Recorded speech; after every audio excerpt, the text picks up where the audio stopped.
right volume. Okay, chat, make sure you use this time to use the bathroom, get your snacks and drinks and everything else in between. We're gonna go on live in about 6 minutes. Okay, chat? I'll be seeing you guys very soon. Take care!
Lord, help me. Oh, God, son of a mirror. Oh, God. I didn't even put on the Twitch and everything system on this shit. Oh, God, oh, shit. What a lovely way to start a stream. Oh, fuck me. How's it, everybody? Welcome into the Paper Plate In. I'm Dakota Nui, and thank you guys for coming by for today's art stream. And, this is, I know, now you're probably wondering, what the flying handbasket am I doing? Oh, Artsy, thank you for the, thanks for the bits, thank you. Wait, what? Twitch is what? No, wait, I can make this work. Oh God, okay, come on. Okay, there we go. It's okay. It's making me cringe. I'm trying my best. Okay.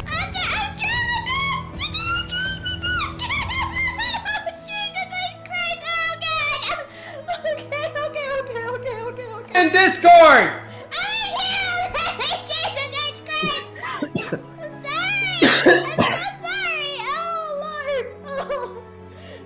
Sorry, everything is fine! Everything is okay! This is just me having the world's biggest brain fart because one of my friends is here and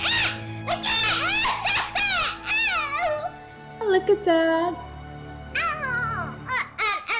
I know that today's stream is a different topic, but one of my friends is here, and I forgot badly that I'm supposed to do her sticky note, and I did.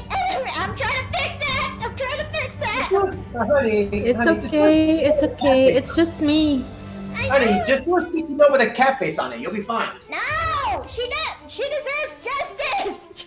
Or like a crap single. No. Damn you. No,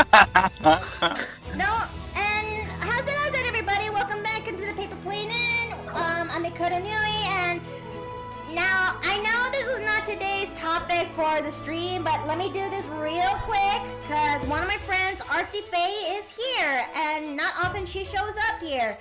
I just had the biggest brain fart for not making her sticky note in time, so I'm just like Ophelia in the past when we did Mary's, create Mary's picture. I'm doing that right now as we quickly does so with Artsy's sticky note. Yay. She's adorable. Thank you. Also, honey, I'm taking more Pepto. Alright, is it still that bad? Yeah, Okay. it is.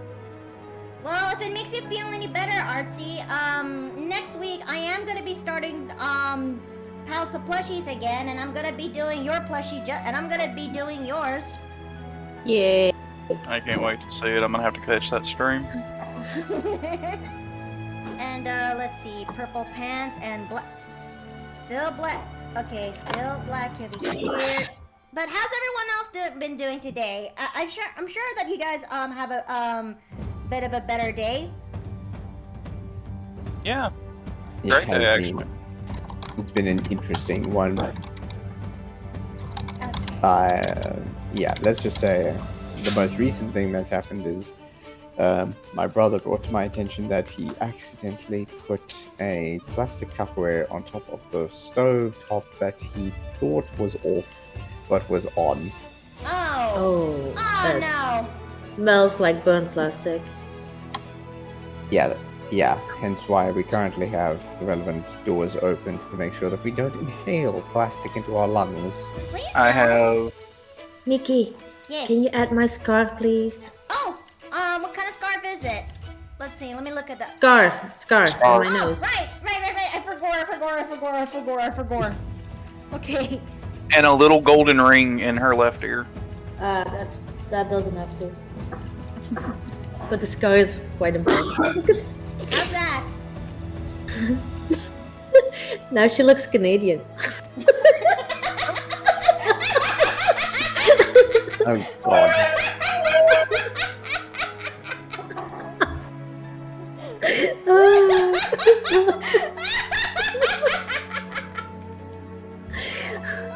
Yeah, this is gonna get turned into a sticker. Okay.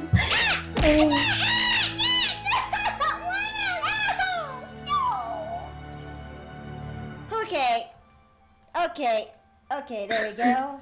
And now Artsy Sticky is done. So I'm gonna make this I'm gonna render this really fast, really smooth. We're gonna play fast and loose here, so that way we can get everything to finish. I cannot speak. Yep. As the old adage goes, everyone's a little bit racist. Okay, sticky note. Artsy. Okay. Yes, render that. Okay, yes. Now, where's reactive? Okay. Reactive now. Going to reactive. Please log me in, reactive. I'm in the speed right here, reactive. No, don't Take your time. I have time. I'm Okay. gonna be here. Okay. Okay, there it is. Artsy. Yep. Okay, going this and picking that. Okay. Where's the plushies? Okay, where's my plushie folder? I know you're there. Yes, there it is. Okay. Going all the way down Hades Town. There you go. Okay, there. Okay, and render. Grabbing this. Okay, render. Saving all these and grabbing these and I'm going into the and going to add right now. And where is Bowser Source? There he is. Artsy Fey, and I'm gonna put this right there. And yep. There she is. Artsy's now here. That took me so long. Okay, 6. Wow. Take a breath. Breathe. There we go. Deep breath. Honey, Deep breath. honey, Bubble. breathe. Okay. Give you a. I'm a sticky. I'm the most adorable sticky. You're a sticky. Yay. Sticky kitty. Yes, she's sticky from all the cheese. Oh. And now you're sticky now. See, Artsy? Now you have a placeholder until you get a plushie. How does it feel? I am adorable and I love it. Alright. I'm gonna keep this one. Alright, tavern music. Okay. Alright, Golem, play my usual tavern music. Because we are actually gonna be doing something.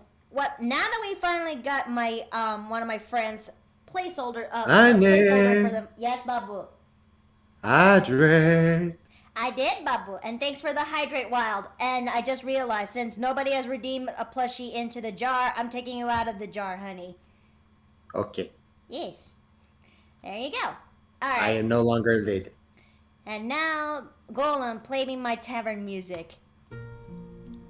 Okay, check. All right. Now that we finally got that finally situated, I think it's about time we finally get to work on what our original topic is for the okay, that's okay. Sorry, What? Artsy. You're going into I'm gonna be a crumbled piece of paper in the jar. more Yes. like you're gonna be sticking on top of the jar, like there. Yeah, there. Yay. Or yeah, right there. So you can at least you're sticking now on top of the jar, so that way I can still see the tips and still see everyone else. Yeah. I thought you were gonna cover up Steiner. Yeah, Yeah. I was I think this'll do. I mean, it is, but now that we're finally done with today. Now that we are finally done with drawing one of my friends' placeholder, I think it's about time we finally get to work on today's subject. Now, I'm pretty sure that me making D&D characters has been a reoccurring thing as of late, but let's be honest, when you dive your foot into the D&D pool, yes, I am calming down now. I mean, yeah, and hello there, Afton. Hey, Afton. See you. And let's see. Now that we're fine, now it's kind of apparent since I'm kind of drawing D&D characters as of late. But let's be honest. Let's be real with ourselves here. The moment you made your first character that's for D&D, it's the start of a slippery slope that is right down there. Like, the one moment you made one, you can't help but make more, because D&D really has a way, or TTRPGs in general, depending which one actually suits your fancy the best. It just has a way on actually bringing out your creativity rabbit out in the open, and you can't help but create more after more after more characters until you kind of made yourself a character that connects to another character's backstory or everything else in between. Yeah. And this is no exception today, because we are actually going to be drawing a character that I actually had created out of my creativity rabbit hole. And this right here is a character that I've made thanks to a D&D campaign that I'm a part of. Well, it's more like a one-shot, but it's slowly turning into a D&D campaign as of late, and an anime series that actually, well, brought my attention to making this. Everyone, this character here is someone I recently made, and it's a fairy type of character. And an archer. Mm-hmm. Like Fairy. me. Like, that's kind of a race you don't see a lot of in D&D. Fairies? Yeah, I don't see a lot of races. I don't see a lot of races in D&D. Well, fairies have been a thing. Fairies have been a homebrew thing for the world for as long as as one person can remember. I'm pretty sure that there's some people who managed to make it work on making fairies long before 3E or something.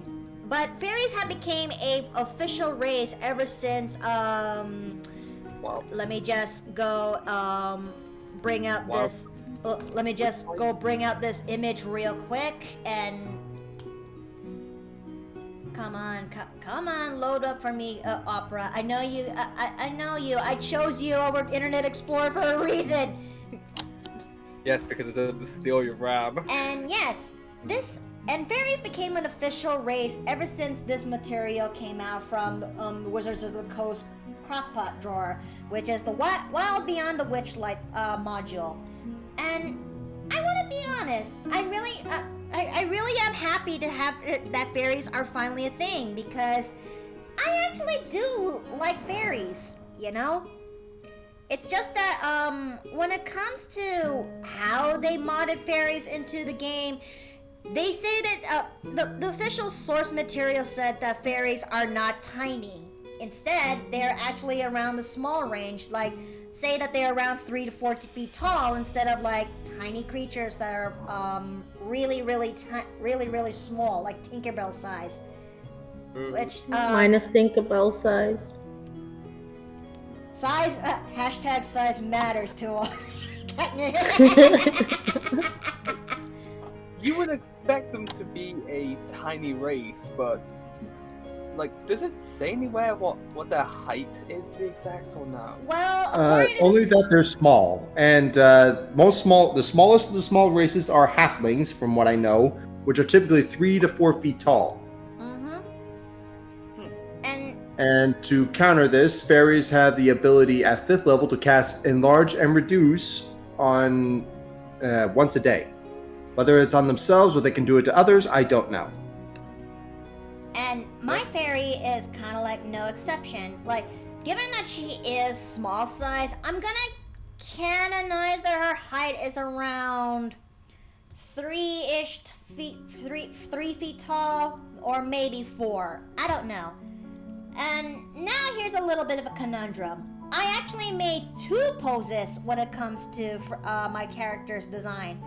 One is the standard cutesy pose. The other is that she's armed with her bow, because why not? She's a ranger, and more specifically, she's a Fey Wanderer Ranger.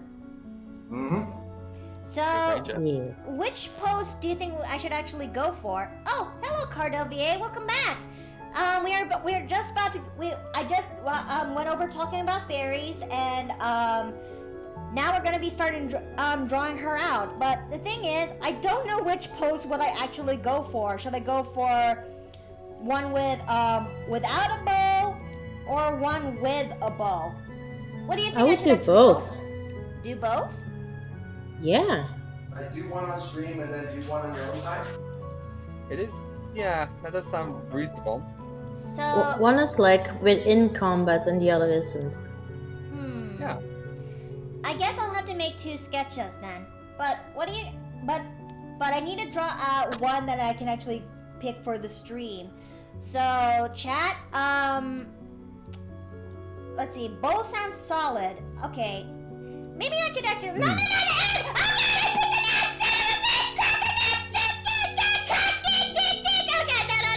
What did you do? Oh no! What just happened? I What just happened? accidentally pressed an ad when I'm supposed to go to the pool! Shit! Okay. Oh my god. Oh no, they're gonna see it. They're gonna see the ad. I did not mean for that to happen. Oh, Oh. no. Nah. Oh, son of a Yeah, it's a Disney Plus ad for me. Oh, it's 3 ads for me. It's 4 for me. Oh my god! I'm sorry! I'm really sorry, Chad! I'm so sorry! It's okay. It's okay. Let's see, what did I get? I got Venmo, I got McDonald's. It's okay.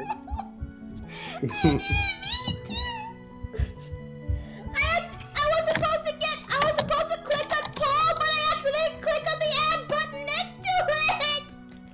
Oh. Hang on, where's the... Oh, that's funny. You can also do /poll. Okay, I'm gonna at least do the poll, at least. What shall we start? What pose shall we start today? What pose shall we start off? Let's see. Bow or no bow? It's like a deal or no deal situation. At least chat when they're not, well, they're still stuck in ads or some shit. They can actually see the poll. I hope. I truly hope. They will. Once it's put in the chat, it's on there for people to vote. Okay. Even if it's happening. I'm always gonna vote for a bow if I can. Yeah, like, come on. Like, the bow's beautifully made. Like, that is something that should be drawn. Okay, there's like 6 votes so far that people actually wanna, that there's 6 votes so far that people, okay, make that 7 now. Wow, people really like her, haven't seen her with a bow. So, It's a Yeah, fancy weapons bow. are cool. That too. Not often do Although- I actually draw characters with bows. The last one I actually did so far was with Violette. And that's hers with Yeah, it is. and I flavored that one as a lyre bow because she's a bard. It's okay. I shall commission you someday. Well, if it makes you feel any better, I actually am in the middle of working my card that is basically my biggest commission sheet that I ever made. Let's see. All I ever heard was screaming, and then it was cut up to a man playing a piano. Lol, I'm so sorry. I was supposed to click on the poll, but I accidentally clicked on the ad button next to it. I didn't mean to. I didn't mean to.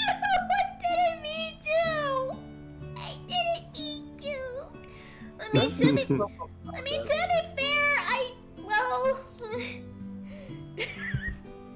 this is the It's biggest. okay. Oh, thank you. Okay, so Bo is a winner. So I guess Bo is what we're gonna go for. like,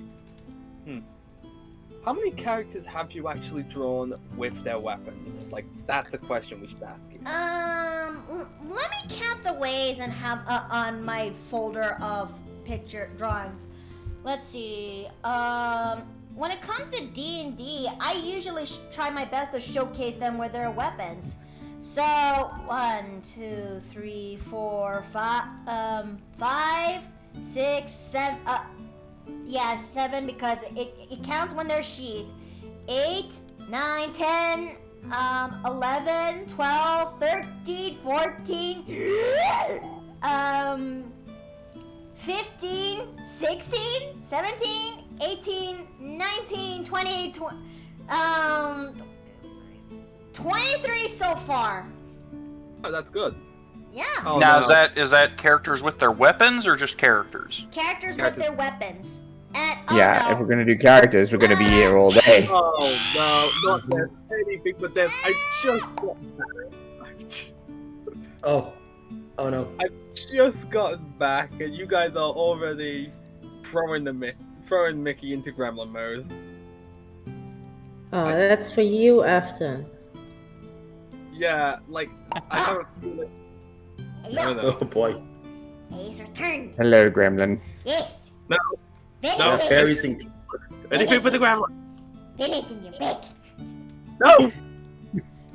No, you should not. You should not take me alive. Have fun torturing Afton. I'm gonna Hey, thank you. make them into sausage.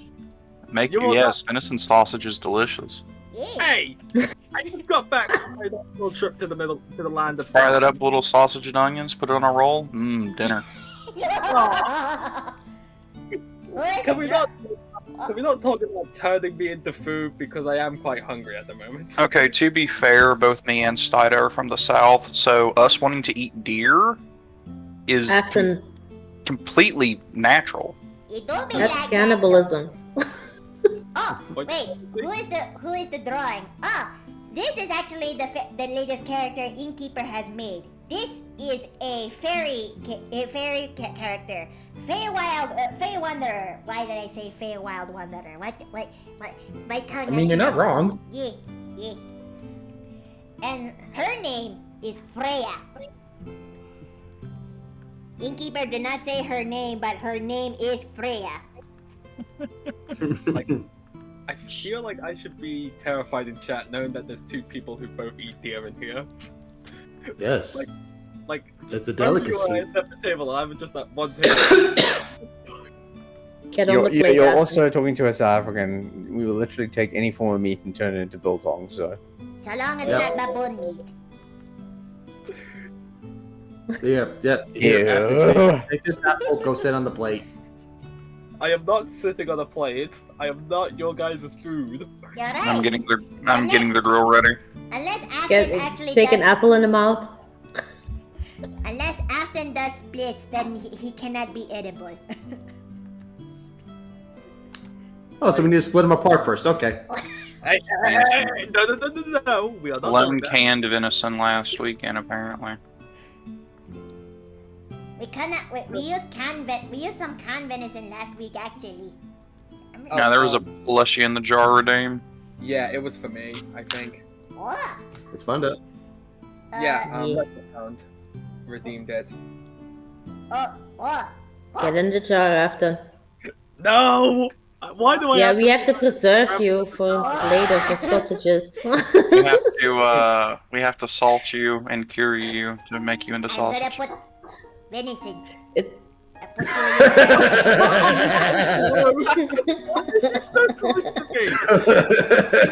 Guys, help me so bad. No. It's not a tip jar, it's a mason jar. it's my. Are you asking? Are you asking me for? Are you asking me to help you? Please. Please, no. Bazzy, help me.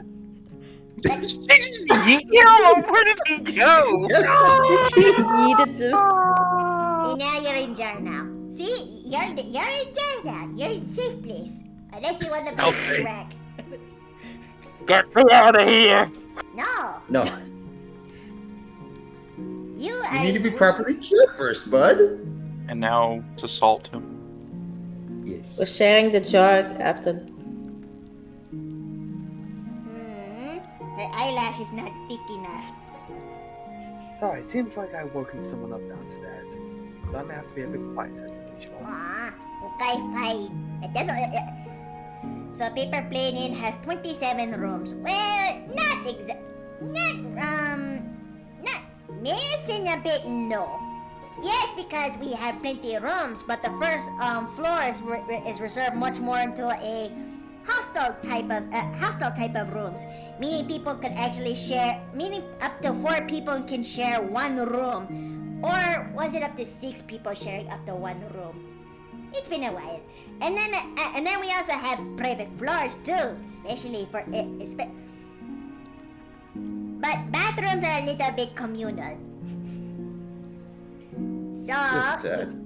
if you really want to get yourself a private shower, maybe you do that in the late of evening. Oh, Are you silly? Ophi, why do you do this to me? Because I want cured venison. Don't you know, Captain? Don't you realize? In the know, South, venison is a delicacy. You know I do keep deer jerky on me. And you can What? you can check into the paper plane inn, but you can't check You out. can never leave. Oh, I almost forgot the timer. I did not do the thing. I did not do the thing. I did not. One of these days, I have to try and get you guys kudu biltong. Okay, there we I mean, if you go. think you can get it up here, you're welcome to try. Rather, for you now But down that is- here. That is the Welcome to second try. time that you've said that. What is it? Explain it to me. So, Hi, welcome into the paper planning. Thank you for thank you for being patron. I will now put Skittles in your bed. so Not on your pillow or in your bed between your sheets. Mm, So, biltong, it's a South African delicacy, somewhat similar to beef jerky, although the preparation method is different. And there are various styles of doing it, and depending how dry you want to do it, etc., etc. And of course, it's made from different meat types. Like the most common is typically beef, which is what you'll usually get. But there is a specific type of buck in southern Africa, which we call a kudu, which I believe is a species of antelope, if I'm not mistaken. Can you DM Is it And- addictive? what was it? It is the best tasting biltong meat you could ever have. I don't know how to better explain it.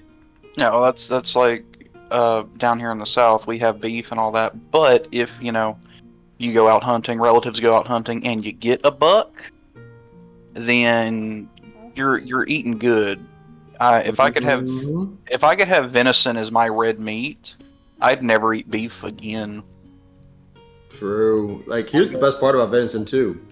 I've It's actually got- it's healthier than beef and has double the flavor. I've never actually had venison, mainly because the only time I've had buck has obviously been local stuff like kudu, for example. No, so you've just never had like deer chili or Yeah, none of that. Again, if we were ever having buck, it was always going to be biltong. Venison has a sequel according to Lolotov. No, there is not a secondary venison here. There's only me, who's apparently just. I will. I'll tell you this, Sherman. If we ever were to meet up, I'd make sure that you had deer chili at least twice before you left my company. I will hold you to that if we ever get the chance. It's a promise. I'm giving you that promise. I'll see if I can bring this in biltong with me. There's a place that still does it here in Canada, actually. And Really? I know how to do carne asada with venison as well. So that's something else. Carne asada. I'm surprised you know what carne asada is. Oh, Okay, so I guess. you're a good point. Yes, it's you are good. You're good now. I pick you because carne asada is very well known in Philippines. And now I go. Wow. So I grew up in a predominantly Hispanic neighborhood. I'm sorry, but one moment I gotta go. But before I go, venison. Yes. There are Sour Patch Kids in your shoes. I don't wear shoes. Well, You then do you now. just put them in your joints. Oh, They're in between your hooves, Oh, that's the worst. Oh, that's like the in the in between the little cut in the hoof. That's where they're at. Oh, Yeah, with that's- with all the salt, now you also get some sour. Hmm? Oh, that's wrong. Hey guys, what did I miss? We were Mostly a talking good about- a good topic about food. Yeah. Was talking about carne Venison. asada and venison. Can I actually say something? I've never actually tried venison before. I really want to try it. Especially As big as hunting is in your neck of the woods, and you've never had venison before, I don't believe you. You know, I'm from the UK, and I'm not sure how we are when it comes to deer hunting.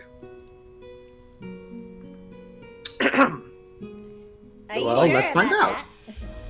Like, yes, you are supposed to have a license to do things because that's just normal. But it's Obviously. only during a closed season of some sort.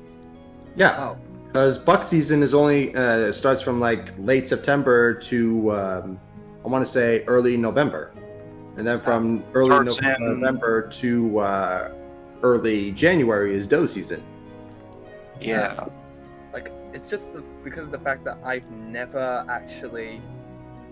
It's something. It's not me to have actually come across. Yes, and artsy. No. Do me and Ida have to take you hunting? Oh please! If I ever come to America, and I actually go to the state of Texas, like hunting is at least one thing I would like to do. Well, first he's got to learn how to shoot a gun. I have almost gone hunting once, although technically I wasn't going to be the one hunting. We were out on a farm out near the Drakensberg, and they were going to go for a night run just hunting down jackals on this guy's farm, but my father decided that he didn't want me seeing things get shot. I have this mental image in my head just now, just Ophelia and Steve just taking Afton into the middle of the woods and trying to let him try to run him with all the guns just to see which one is good for hunting. I did get to shoot a gun for the first time at that farm, though. Really? Well, Yeah. it's kind of that's Yeah, always it's- kind of an experience. Mm-hmm. Yeah, it was just a less than 100-meter little carved out section on the property. Just a little .22 and then a Winchester. I think it was like 243 caliber or something. Bolt action Okay. rifle. Nothing wrong with that. That's a Yeah. good starters. Like I feel like when it comes to like I've never actually experienced using such a thing. Like I've seen and held props and like very old variations of like firearms, but I've never actually operated or trained with one before. For me, Yeah, again. Oh, sorry. Sorry, go ahead. I think for me, I think for me, the gun I actually had an easier time with when it comes to firing is. I think it's some sort of a not pistol variant. I think it's some sort of a pistol variant. Honey, help me out here. My brain cannot remember guns. Hang on, let me think. Because we tried with a revolver, a 38 special, Mm-hmm. and you did not like that one. No. And from there, I think we went to a standard 9mm. Mm-hmm. And I want to say it was an M9. Did you That was did the you one hold I it? had. Did you hold it sideways, Makoto? No, hell no. I trained her better than that. Like now I have this image of just Mickey and Steve just in a gun range, and Steve's just like teaching Mickey how to operate a gun. Like I'm just imagining both their characters. I mean, you don't need. I'm pretty sure they posted footage of that. You don't need an image in your head for that. Wait, really? They actually have. Give me a moment. But I there's know, one one- gun, but there is one gun I fell in love with, and I wish I had more time to fiddle around with, though. Oh, yeah? P90. The P90. P90. The Yes. P90 is a very unique type of submachine gun, purely based on the shape of its magazine and the fact it can carry 50 rounds. Yeah, I know of this Crap one. baskets. And they're legal to own if you get them in semi-automatic. Mm-hmm. I'm But just. the know what? ammo's expensive as hell. Oh yeah. Loading it is actually even worse. Like And what ammo kind? in general is expensive as hell right now. Ouch. But it feels good and it's beautiful. I mean, look. Let me just bring this up real quick. Let me just go look. Bring this up real quick so I can actually show this to you right now. Okay? I'm gonna be right. I'm gonna. Boom. I have- There you go. If there was one gun in particular that I would like the opportunity to shoot, it's either going to be the M1 Garand or the M1 Carbine. Come on, that's fun. Oh, I just realized I should have actually screen shared my progress in Discord. So far, Like, I was going to say something, but I didn't want to interrupt. I should, like, normally I'm the one who... There we go. Now you can actually see this in real time. But yeah, this is the P90. Look at this big, beautiful beast. Look at it. I mean, not big. Big? It's no bigger than my arm.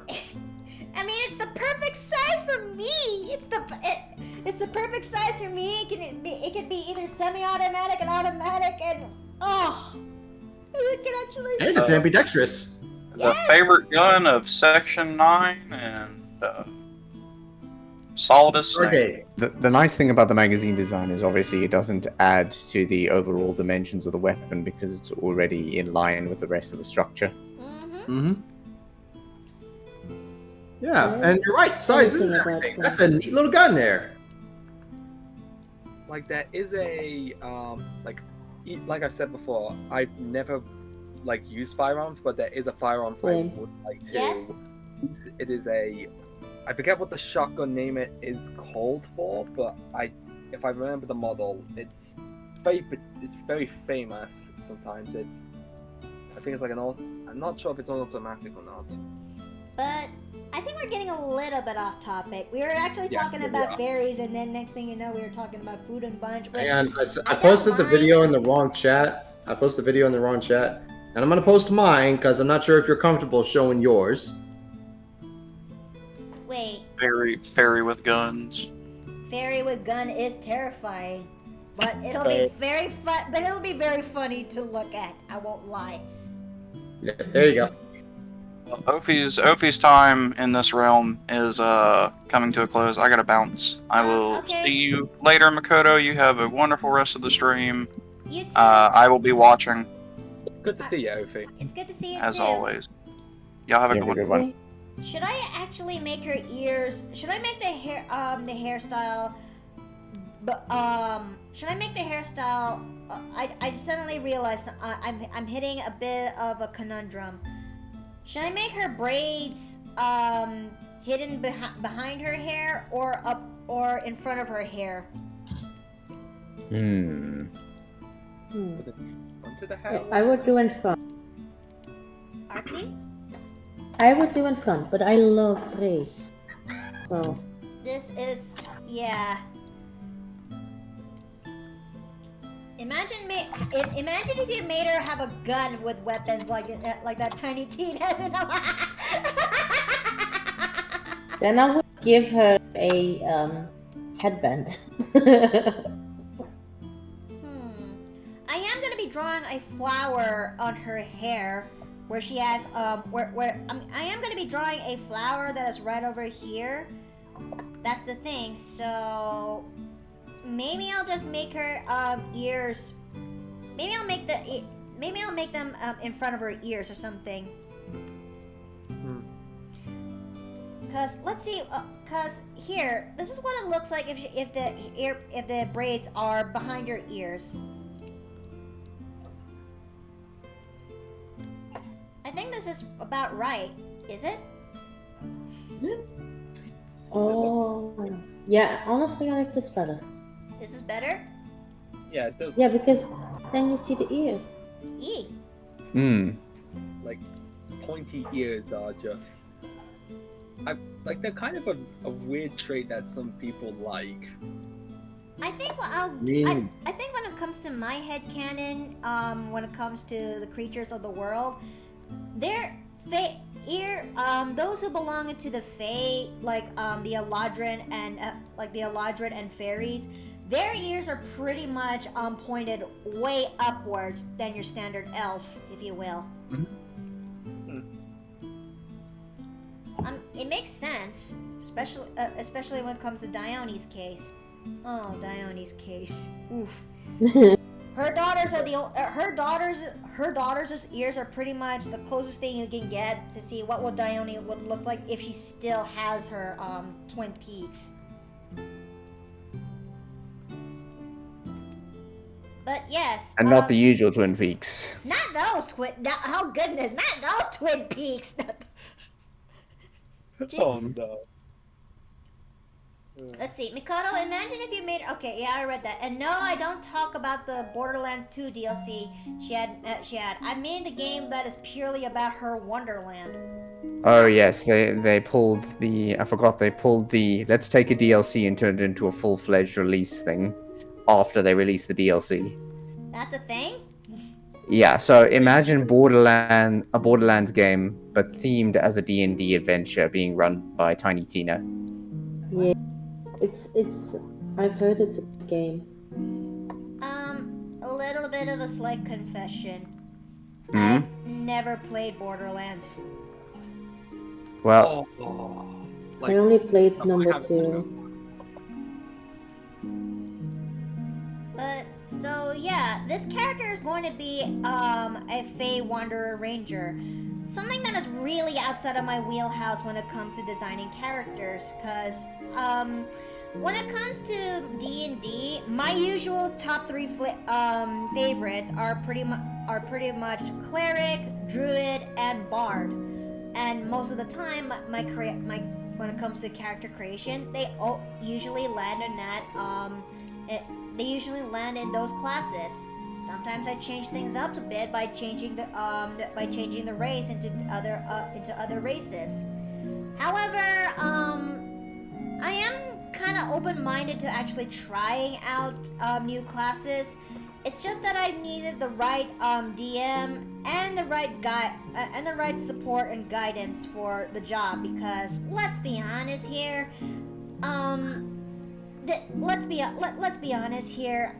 I still am learning when it comes to D&D in general, and that's okay. and that is Same. okay. Okay, I need to turn off her arm so that way I can just draw her body for the time being.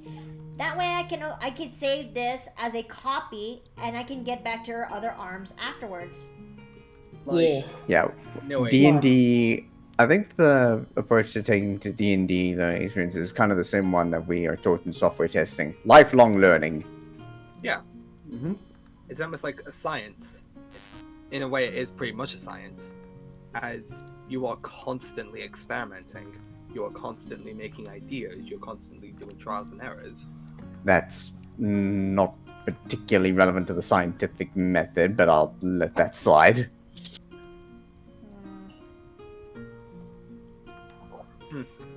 It also determines what.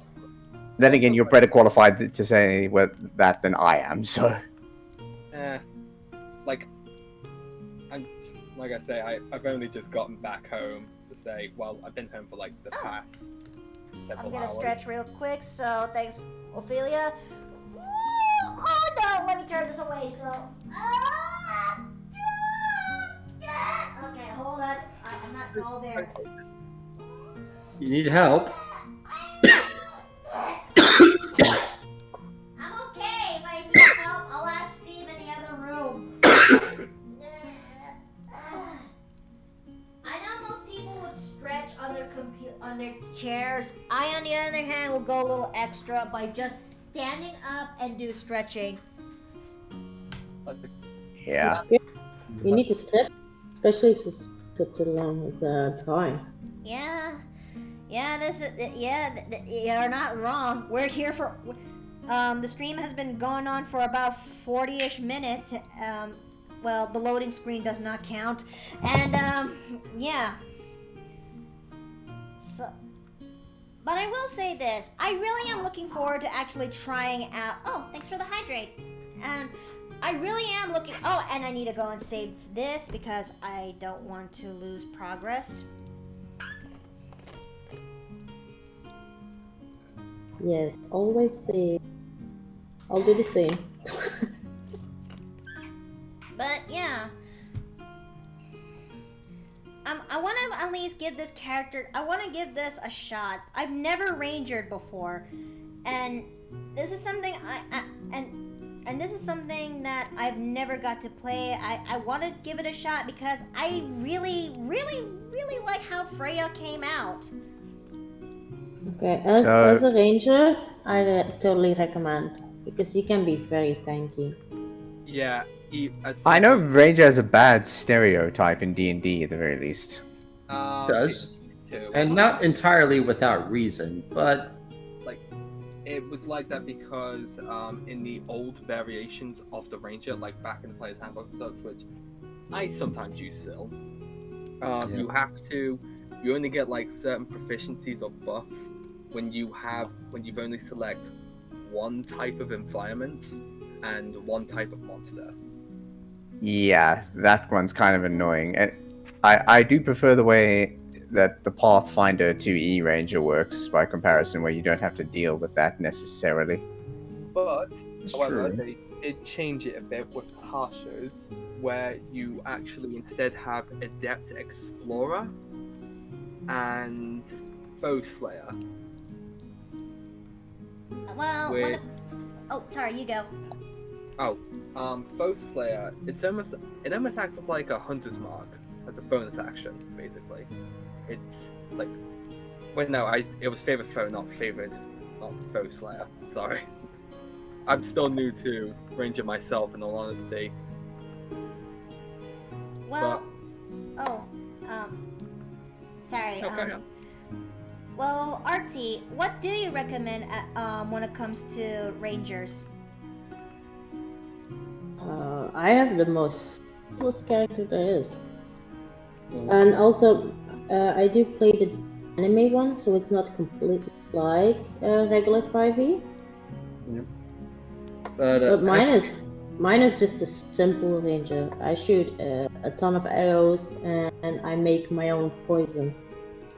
Oh, And I have a companion that helps me. what would you say the subclass of your ranger is, or are you using subclasses in the game? I have subclasses.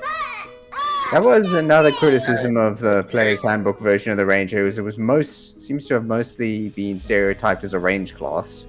Let's see. I mean, I am very tanky, so I'm usually used as a meat shield. But I prefer to use my arrows instead of my sword. Yeah, I don't think it was so much as that their abilities mostly seem to only apply with ranged weapons.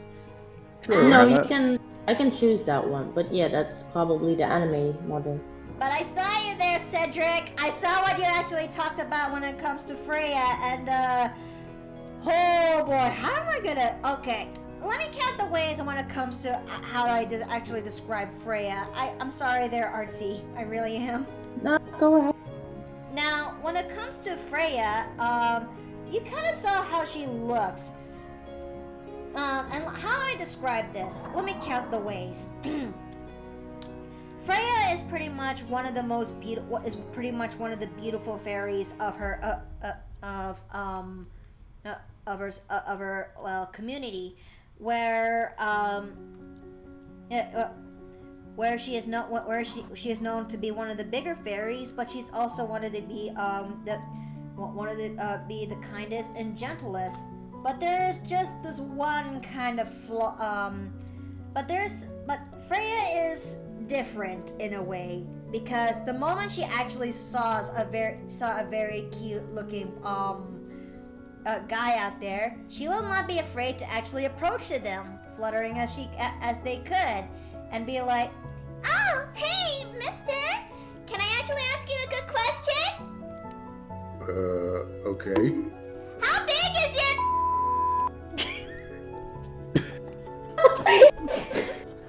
Like, no Completely. filter whatsoever. No. That was literally filtered.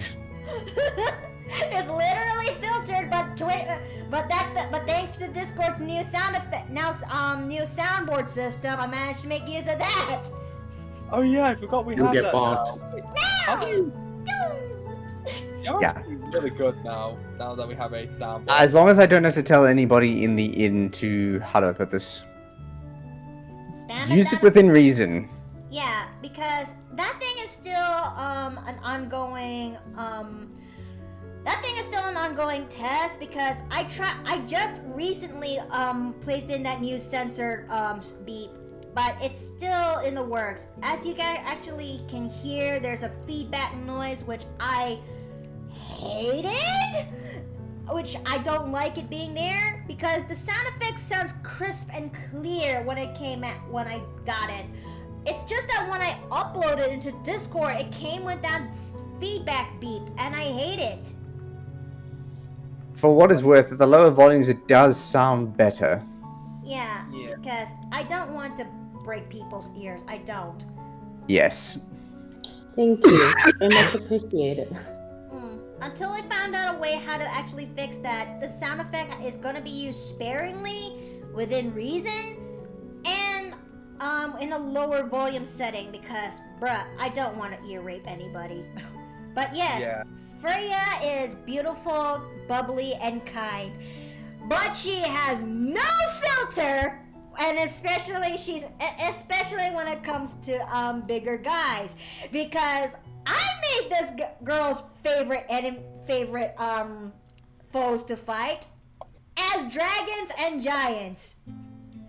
Yeah. And she can speak dragon and giant because she likes to get in there to dragon and giant.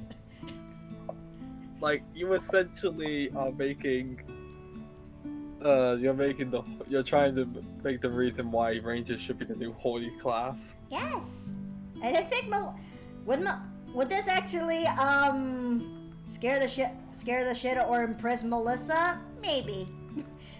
I feel like it would impress Melissa. But I don't know. This is the same woman who, just when she was start getting ready and starting her stream, her fans would actually surprise her, and by surprising her, I mean like, you know, Yes. showcase the goods while when the stream just started. I assume you're talking about Mel.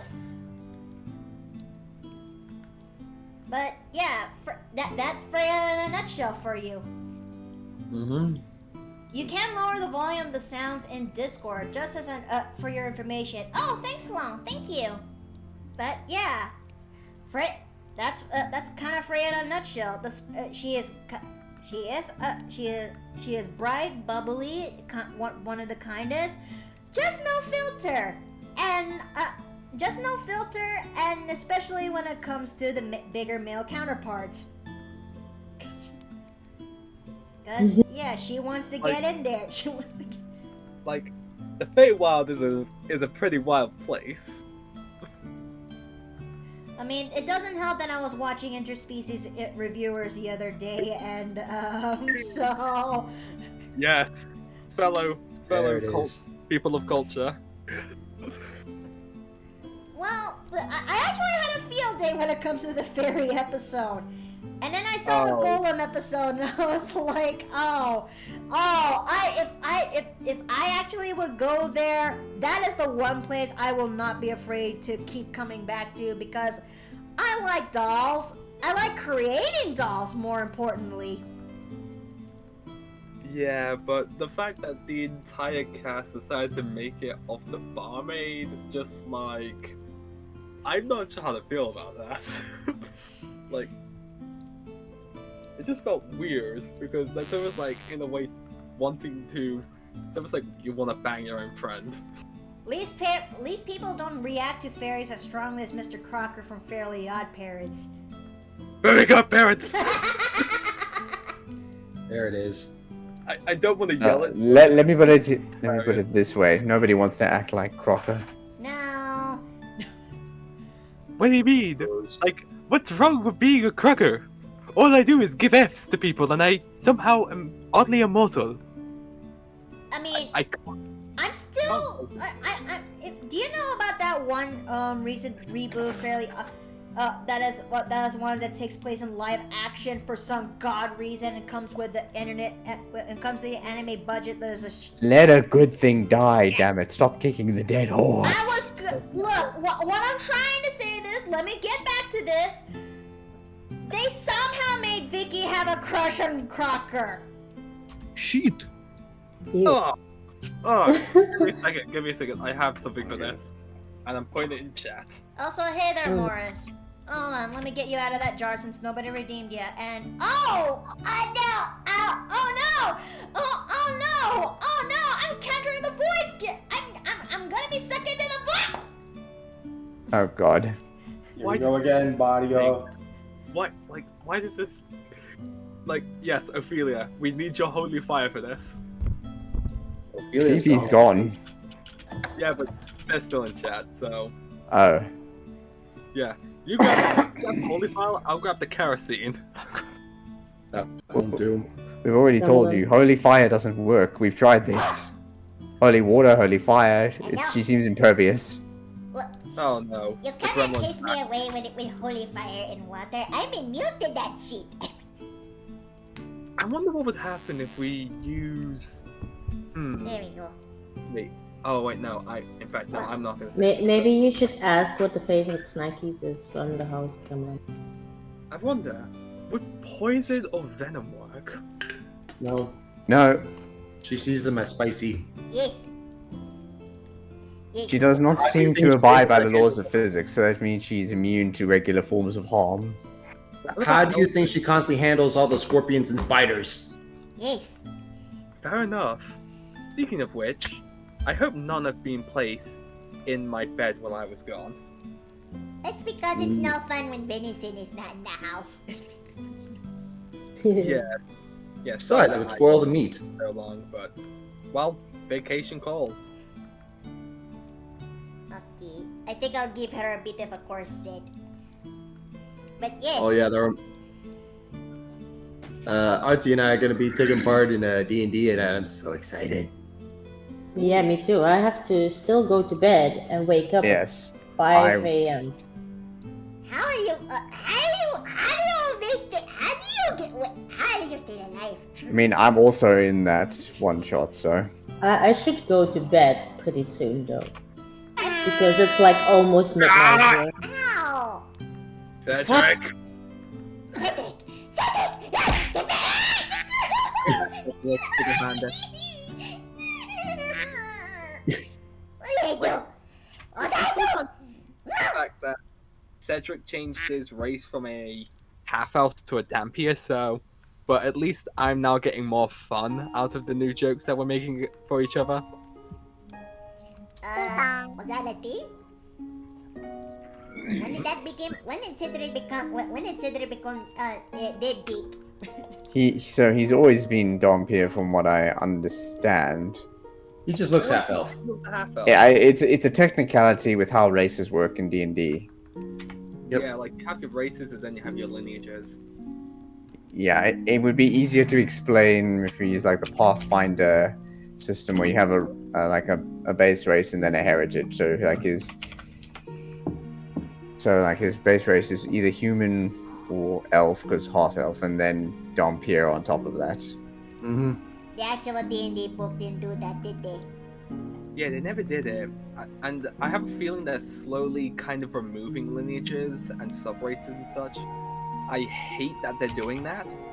And when they plan to do like one D&D, they want to do like subspecies. I thought one D&D is now down the toilet because after what they tried doing with the OGL. What they do? What do they? Are they trying to take backsies?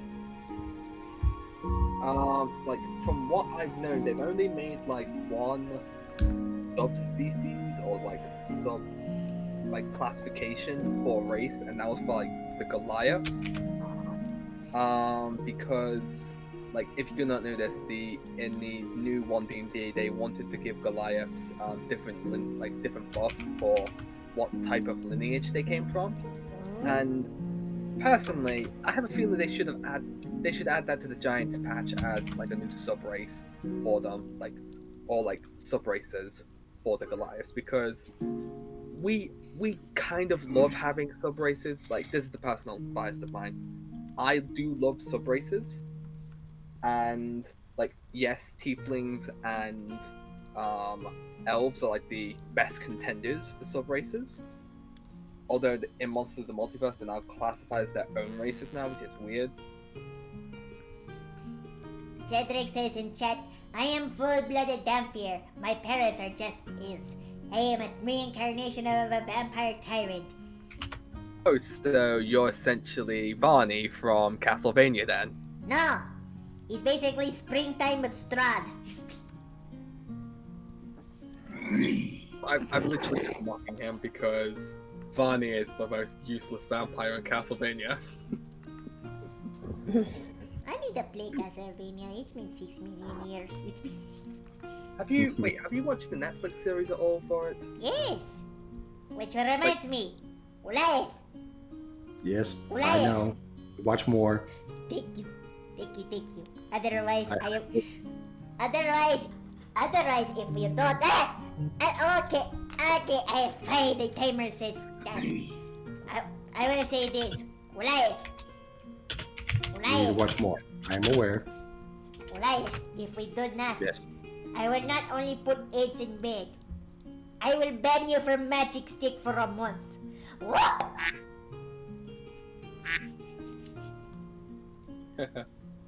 Oh, boy.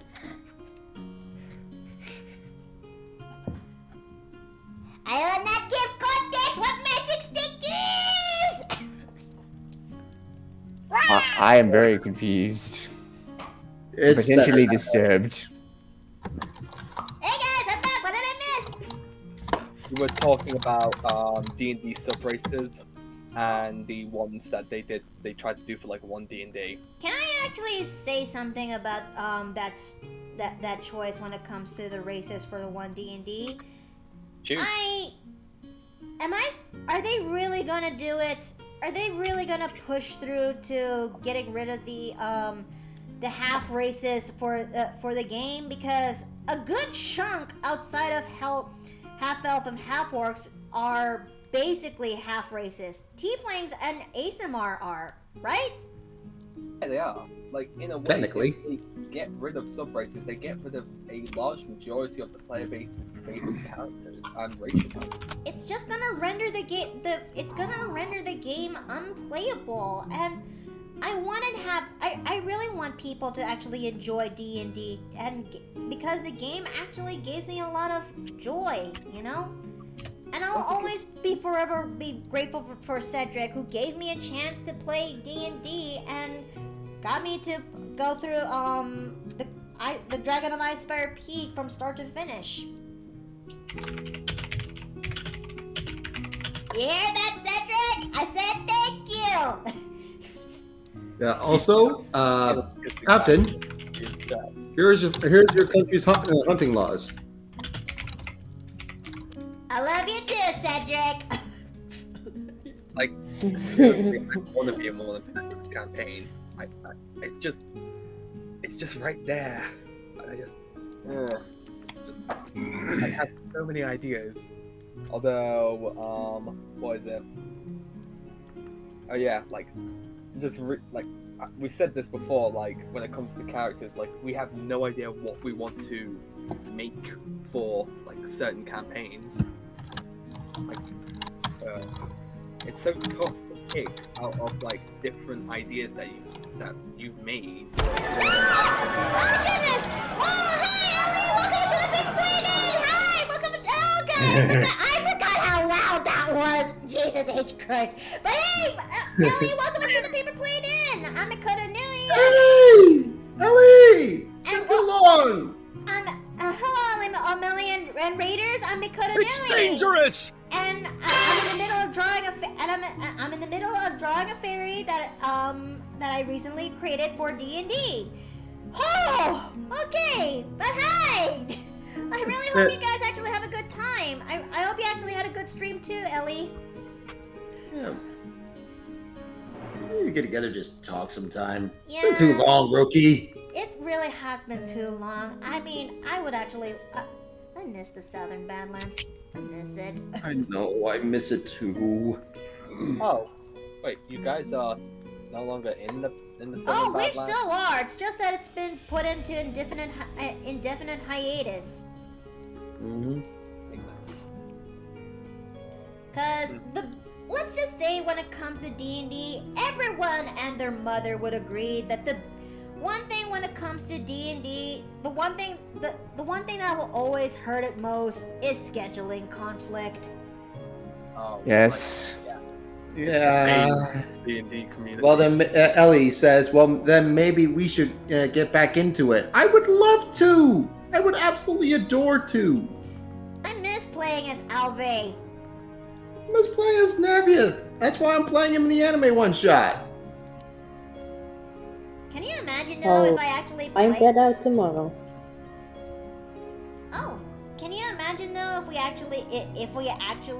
I actually play as Alve in the anime one shot or not? Yeah. Like throwing around a bunch of nature magic? Let's see. May I- Let's may make I her ask- thighs a little bit thick because I made the rules when it comes to Freya, and this girl is BBB. That girl has the best has pretty good stats, if you will. Now, Okay. for those who are a little bit confused on why I said these, what her roles are, well, how should I actually word this? It's kind of like Oh, thanks for the bit, Cedric. Thank you. Okay, how should I actually word this? When it comes to character creation in D&D, we have this one house rule, and this house rule is like rolling for Mostly the for shits and giggles. It's usually for shits and giggles, but every now and then you'll make a good roll and be like, you know what? I'm keeping this.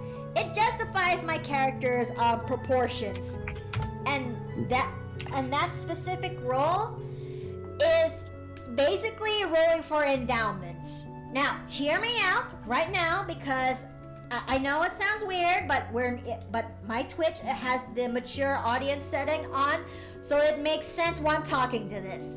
Now, basically, you take 3D100s, and I'm gonna bring this up right now, like 3D100s, and you have to roll for the following. Which will be for muscle, and one will be for the butt, and when it comes to the guy, and then there's the guy's Schlong. so yeah, and then there's the girl's boobs. Ellie apparently rolls for dick sizes all the time. So yeah, you take 3D100s and you see which one goes to, and see which one goes to which. The highest is the highest number, which is like the one. The highest. Yeah, it works is on bad. channel divinity rules. The lowest is good, Yep. but With the exception of one number. 69. and 69 is pretty much the best number, meaning that's that's like the magic number of the D100 system. Yes. So, And so yeah, you take 3D100s, you roll them, and highest again is the bad, is worse, and lowest number is good. So it essentially works on the same rules as the channel divinity feature on clerics. Now let's see. And what I roll for Freya is going to be and the numbers I got for Freya for the following is this. For muscle, it's pretty bad, so she's got 73 to muscle, which is pretty okay, but it doesn't give her enough to tone to show up. Okay. Yes, Cardovia, you always want to aim for the funny number. And for her butt, she actually got 33. For her booba, she's got 33, meaning she's pretty stacked up there for a fairy. But Not massive, but she is stacked. But her best number is butt, which I got is a 15. So that actually justifies her bottom heavy self, or down there. Nice. Thoughts, questions, death threats? I would say, like, that sounds like a really fun house rule for, like, not only for, like, kind of promoting more, like, different types of body factors, to say, like, different types of body types. Like, look at it this way. One of the first times I used this rule was for my boy, a monk, half-elf, named Leokas. And the thing is, he rolled pretty well on 2 of his rolls, but then he got a 93 in one of them. Oh, I see where this is going. So I decided to be a little bit funny and put that in his butt. So we flavored it as him having a bowl butt. It's literally concave. He's got literally no ass. In fact, his ass is so minuscule it indented into his body. Yep. You can eat cereal out of that.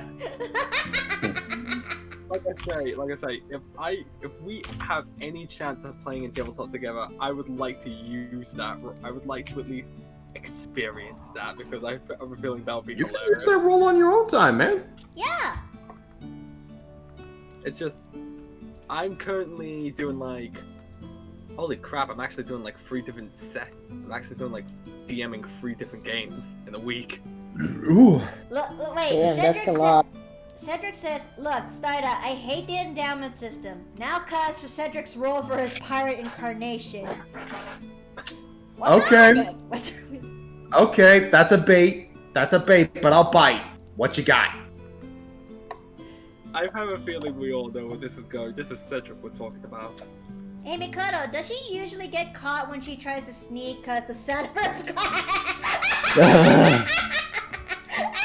Funny enough, she actually has proficiency in stealth.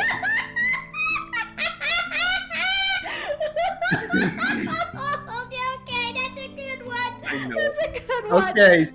Okay, according to Cedric, dick and ass are amazing, but he has no muscle tone, so he is a fucking twink, and I can't fucking say he's not. You're right. Cedric is a twink. He's a lovable little twig, and he's an asshole. Oh, Mikoto, make it canon when her booty cheeks clap. Special disadvantage, booty cheeks. I need to actually make her character sheet in that case because I think I think stealth we did is... make a character sheet. Wait, then what's her stealth then, honey? Well, let me check. Take a -5 to stealth. Yeah, like disadvantage, just pure disadvantage. Like, I just imagine like in that situation, the guard's just like doing patrol, the party is hiding, the guard just Her stealth is a +6. Oh. Well, then that means that's kind of like a situation where she fails her stealth. No, yeah, she just every time she sees a Goliath or a Furbolg or an orc, just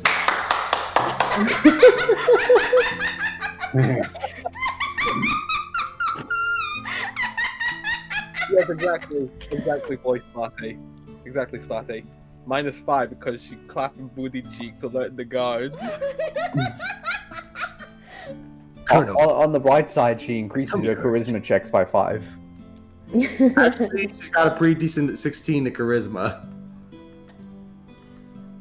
Wait, as a Fey Wanderer, don't you also get to add your wisdom modifier to your charisma? Like your You persuasion do. check? That's a thing? Actually, let me look it up here. Triple stakes. Oh, Otherworldly yeah. glamour. You can make when you make a charisma check, you get a +3 to the check to your persuade, and you chose to persuasion. So she should have a +6, but she's actually got a +9. Yeah. Fey Is- Wanderers are essentially the best charismatic class in the game. That's good.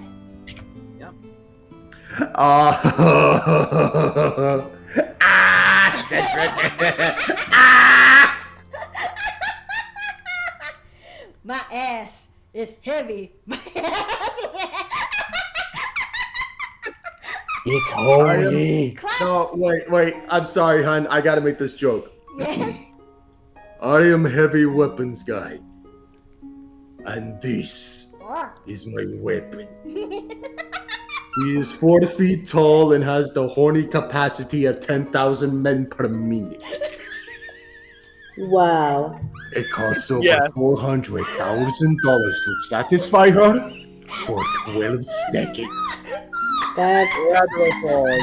impressive. For that, too. You are my Oh, applause. jeez. I have one thing. I have one thing to see how I broke her. Freya.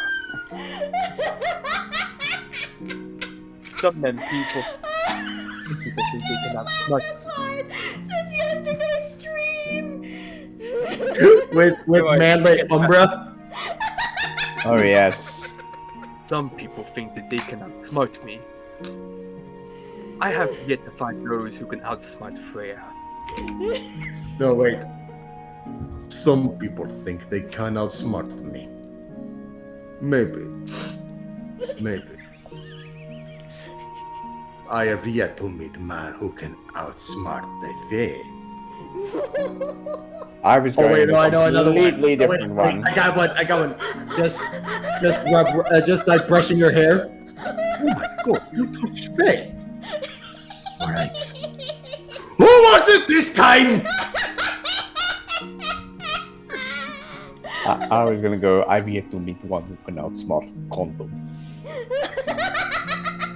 Round of applause, people. Look, we have reached peak comedy. We have reached like, peak Fey comedy here. Bless you. That's you. Oh, Oh, no, God. I am so sorry. Oh, God. Oh, jeez. Oh, okay. Patrick just also brings it in as well too.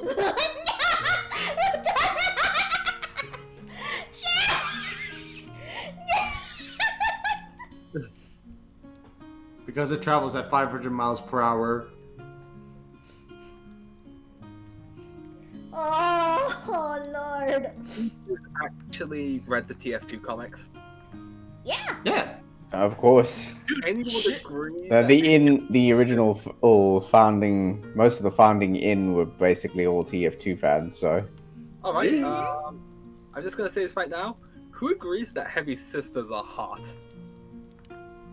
Yeah.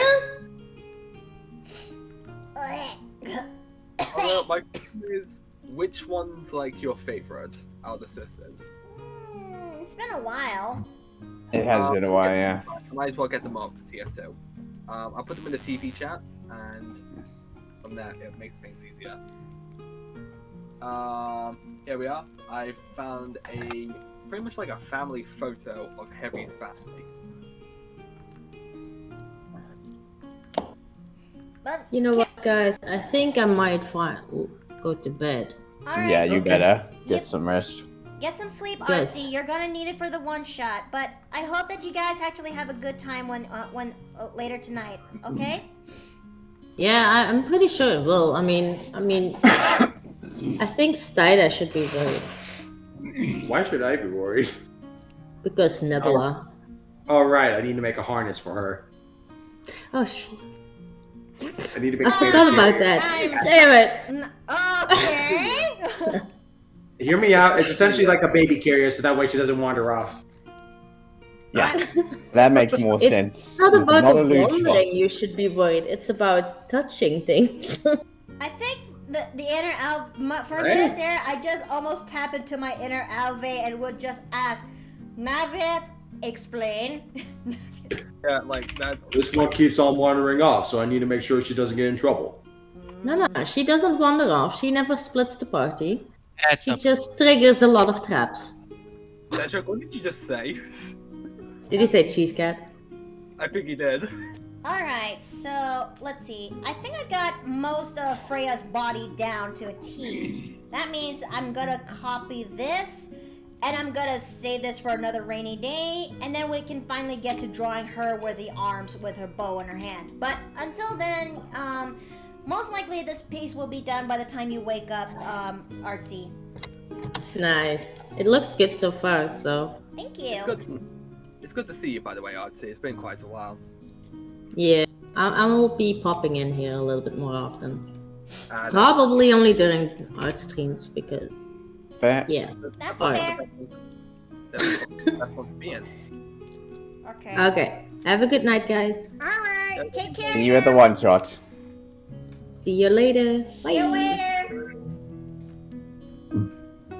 Okay, carrying on the sisters, I just put their family photo in the TV chat.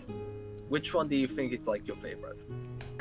Let me take a moment so I can actually see with this, okay? Just give me a moment. I know I'm sounding Ah, weird, yes. but I know I sound weird, but that's because I got a pen in my mouth. Yeah, I don't know. Maybe it's a TF2 style that I've never really found any of them attractive, which is ironic because Natasha is one of the types that I would, or at least body types that I think I would appreciate. Or maybe it's just the fact that you very rarely see her with anything other than her full uniform.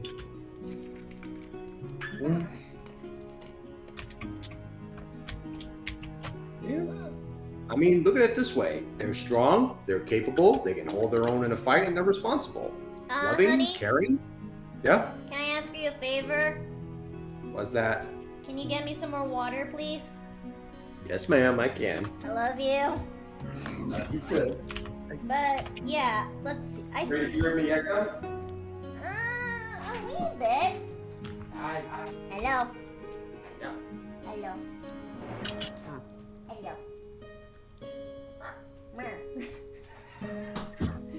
Okay, so let's see. There's gonna be a lot of layers when it comes to inking Freya. I mean, because Freya demands a lot of layers in getting this done right.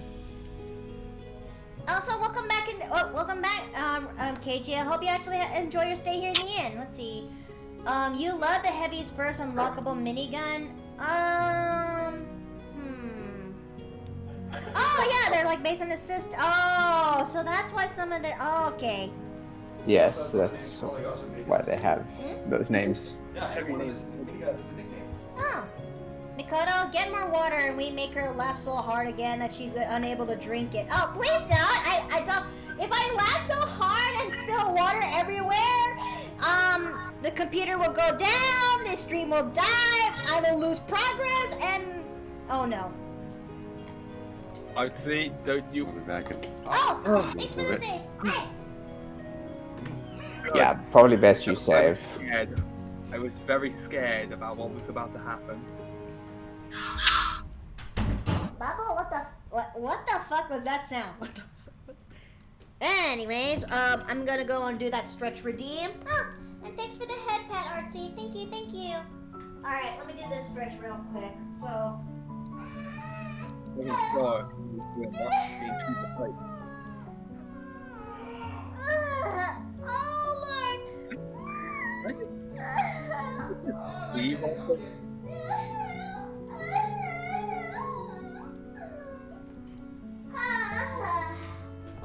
That's much better.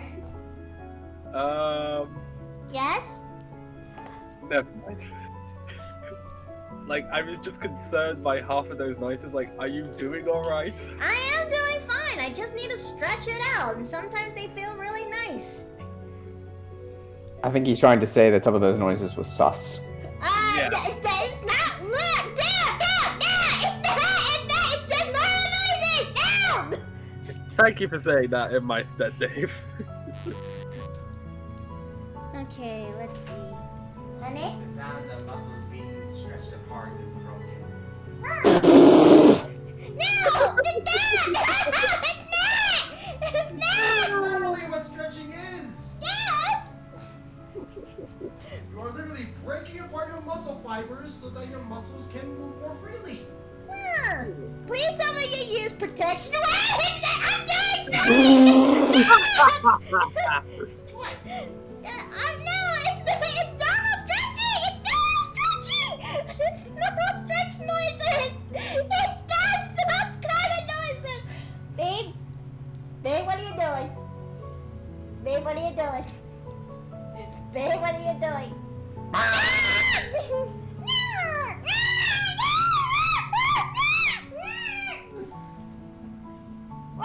this way. Because I love you.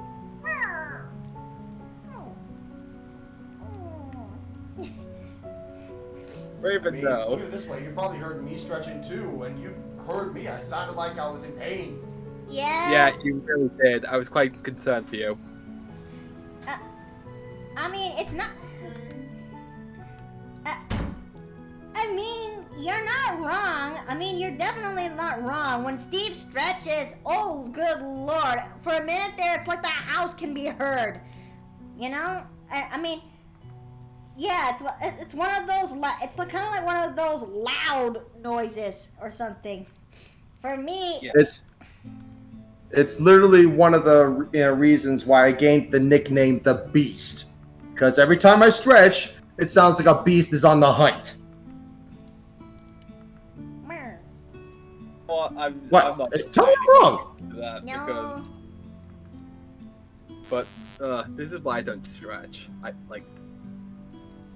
It doesn't feel right. no? I do, but I'd rather do it when I'm off the camera so I won't sound like some weird eldritch being. Oh, come But you on. are It can't be being that bad. Okay.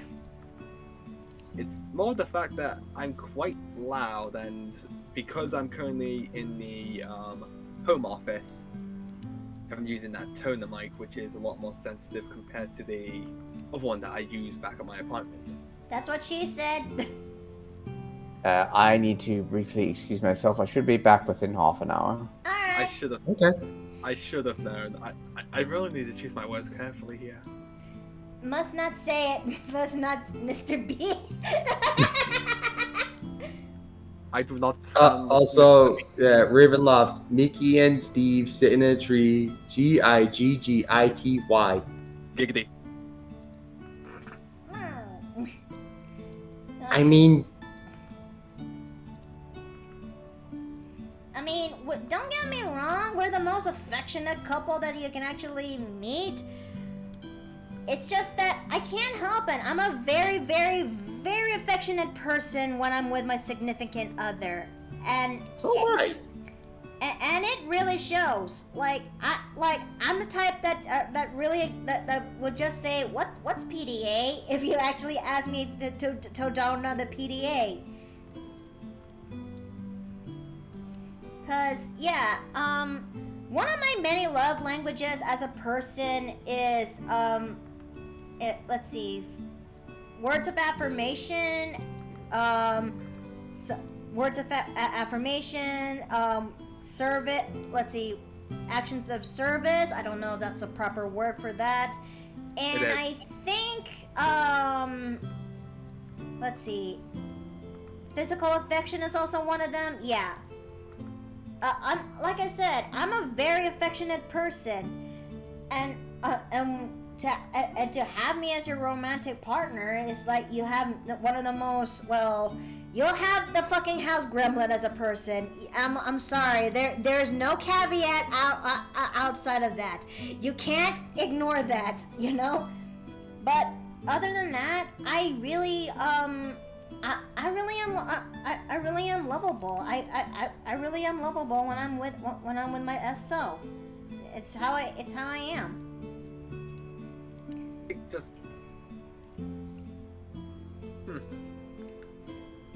Just from hearing it via voice chat, because it's the only time I actually get to talk to you people. You two sound like very affectionate, and that is like every time I hear it, it's just aww. That's what goes through my head. We are indeed quite affectionate. Mhm. Yeah. Like it's just so wholesome to hear. It's almost like, do you know those, like, it's a weird side track onto it. But do you know like the ASMR like role plays where you get like where you kinda get like a girlfriend type audio situation? Mhm. Kind of like that. It's kind of listening to that in a way. Great, melting my cold heart. Great, melting my cold dead heart. I hate it. Oh, Dale, underneath all that armor of yours, there's a nice mushy heart in there. Somewhere. It's Likely in your foot. It's just buried underneath all the icky things called organs and blood.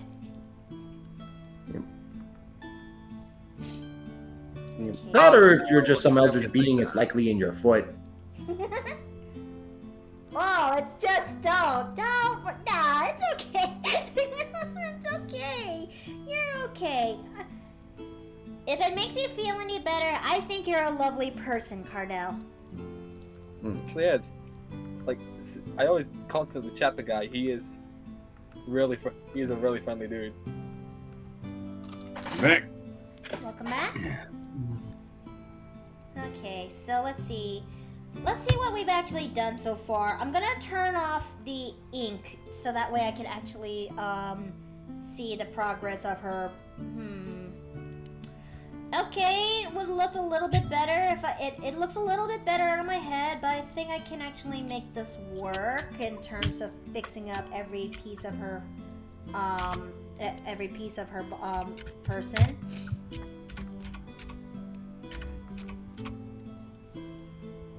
Okay. You're very welcome, Cardell. Oh, what was it I was just going to say? Oh yeah, how was the 2 weeks? I didn't watch any of the streams over the 2 week period while I was gone. Chaotic. This Sunday was the absolute worst for me, unfortunately. I don't know how to properly describe this without going into a tangent. But I will try my best, but I won't, I could try, but I can't make any promises that I won't lapse into bitterness and self anger. You don't have to talk about it if you don't want to. Well, I have to. I mean, it's going to be related to the upcoming topic that I'm going to be doing pretty soon. See, you guys have a word about last week that, oh, hi Bearwell, welcome back. Thanks for the head pat. You guys are aware that, I tried studying for the NHA, correct? Mm-hmm. Yeah. And the NHA, for those who are not in the know, I'm trying to get my credentials together so I can actually get better job opportunities as a phlebotomist since I just recently graduated. And to do that, I need to study for the NHA, pass the exam, and hopefully, hope for the better that I do get better job opportunities. Simple. I tried to study as best as I can with all the material that I got from school. But then it kind of occurred to me that what if they actually provided study material? The NHA website actually provided their own study material, because what if the test would actually be covering things that I don't know? And that left me to some level of worry. And yes, I was right. There, on the last 2 days before the exam started, I learned that yes, they do have their own review site. They have their own. They also provide practice tests, and they actually have modules when it comes to the exams, and they're not cheap because it costs $75 for a combo for a practice test and the module, and as well as the exam for as well as a review book for the exam. And in the end, I did not. I can't get that because I couldn't afford it. So I had to rely on my notes that I got from school.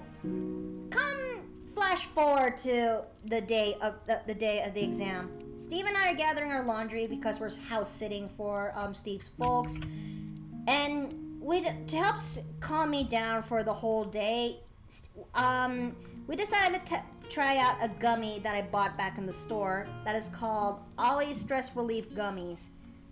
And I tried out 2 of them because Steve gave me that's the dose that Steve gave me, and that's the dose adults have to take. Recommended dose. And for the first hour, I was actually feeling it. I was feeling a little bit giddy. I was feeling a little bit lax, and it actually did kind of work for that exact hour and bunch, because that is where things get bad. Like, really bad. Like, oh my god, had things been different, things would have been a little bit more favorable, but this is not one of those cases, and it's stupidly bad. So, that is when it happened. I thought this is a result of over anxiety, I guess. I was overly anxious, but then my Essentially, stomach. it's a combination of that and a stomach virus. A stomach virus, a really bad stomach virus, and that stomach virus is enough to actually incapacitate me for most of the day until I had to get everything ready for 3 p.m. That day for the exam. I had to stay strong while answering the exam, all while I had to make sure I followed the directions right in order to take the said exam. But I was in so much discomfort during the whole time. Like I was experiencing cramping. I want to use the bathroom, but I can't get out of my seat because taking breaks is prohibited. And leaving the test room that you're currently in, because I took mine online, is also prohibited. And I can't do anything about it. So I had to power through. And I was actually doing well, I believe, when it comes to the exam. And I am alright right now, but this takes place during the set exam. So this is where things get a little bit from bad to worse. Just when I was doing so well, going back into the questions I bookmarked, I was thinking really hard on this one question because, well, because this is something I don't really know or try to remember, or this is something I don't really know, so I had to think really hard. And the thing is, when it comes to NHA, when you take a class, when you take the exam online, they have every right to actually use your cameras, to use your webcam, so that they will actually see and observe you taking the exam. So that, because they don't want people to actually cheat in this exam. That's a guaranteed fail right then and there. But I think they caught me. Maybe it's the way how I was thinking and how I was trying to get the exam right. Suddenly, the website that's hosting the exam is closed right then and there, and I was immediately set to panic mode. But I had to think really fast right then and there. Like I had to figure out how to get back into the exam room. So I had to go back to the website. I had to go through the credentials on how to do the test, like showcasing your arms, make sure there's no earbuds in your ears, and showcase your paper, your scratch paper, because you're allowed to do so. And they allowed me to get back into the website. But the catch is, I cannot go back into the exam. I have to go straight to the next exam, which is kind of like a Q&A and how we're doing. So, I missed out on answering 5 questions left before I actually close the exam, before I'm actually done with that exam. And you know what's, and to rub even more salt on the wound, I actually got my answers. I actually got my results back. From the exam, I actually got my results back from the NHA, and I was close, chat. I was so close to meeting the threshold of passing the NHA by 4 points. That is just... For the record, there are a fair number of questions. I think it was like 120 questions on this. Mm-hmm. That is 1 or 2 questions.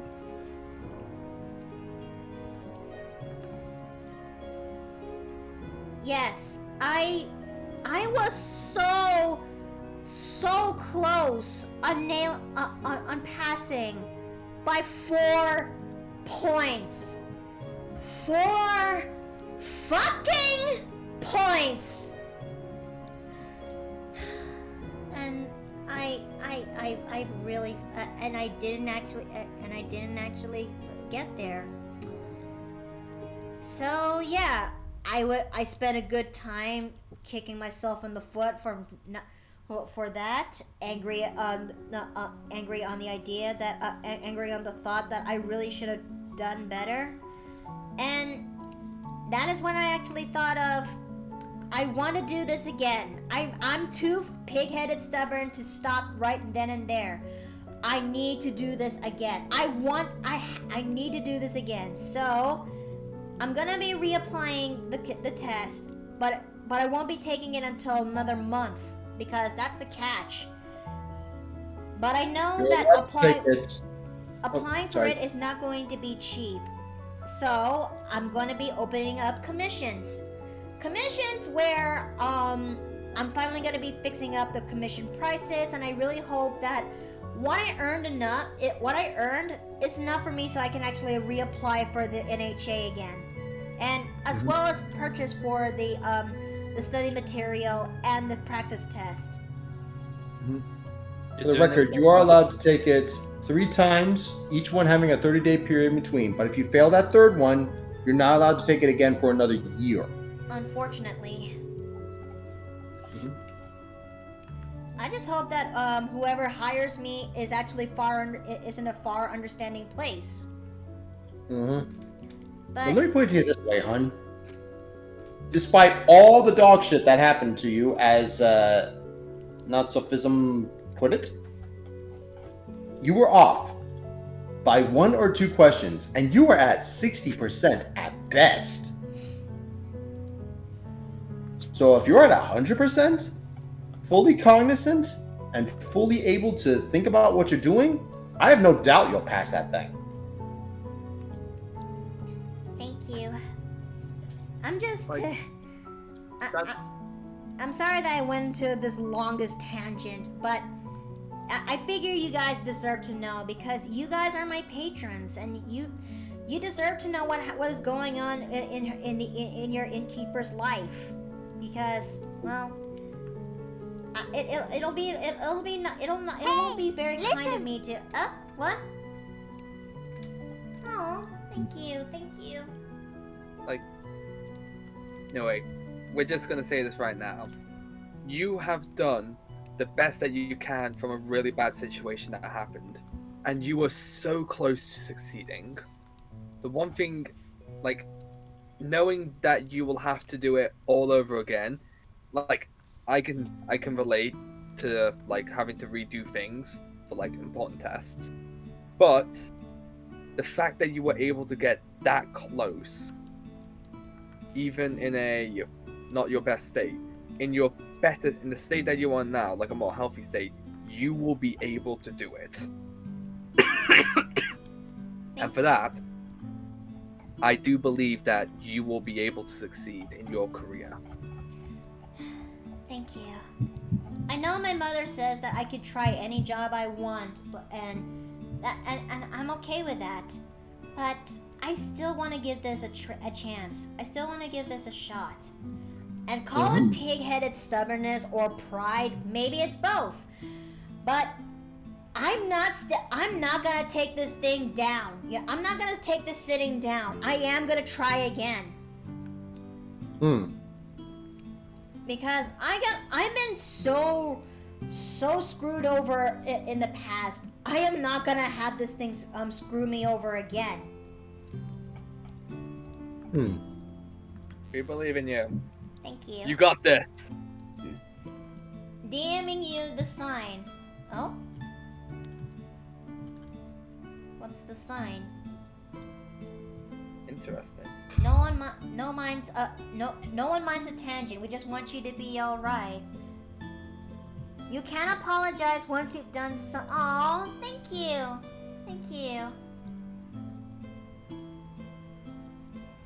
Oh Lord. Okay, Avast, thank you, but I kind of look, I'm fine, Avast, but I kind of am in the middle of streaming. But thank you, Bearwell, thank you. In fact, I'm gonna showcase this to the end so that way they can actually get to take a look at this. Okay, so there we go. will make me tap the sign and... yeah, just what Bearwell says. Mm-hmm. And hey, honey, it's like what I always say.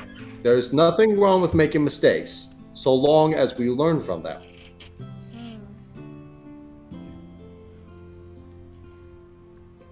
I think...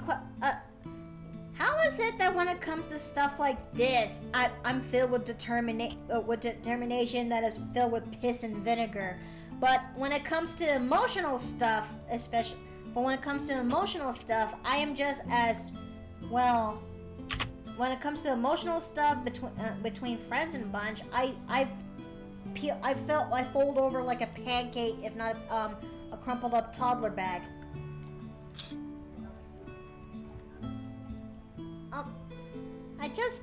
How is that a thing?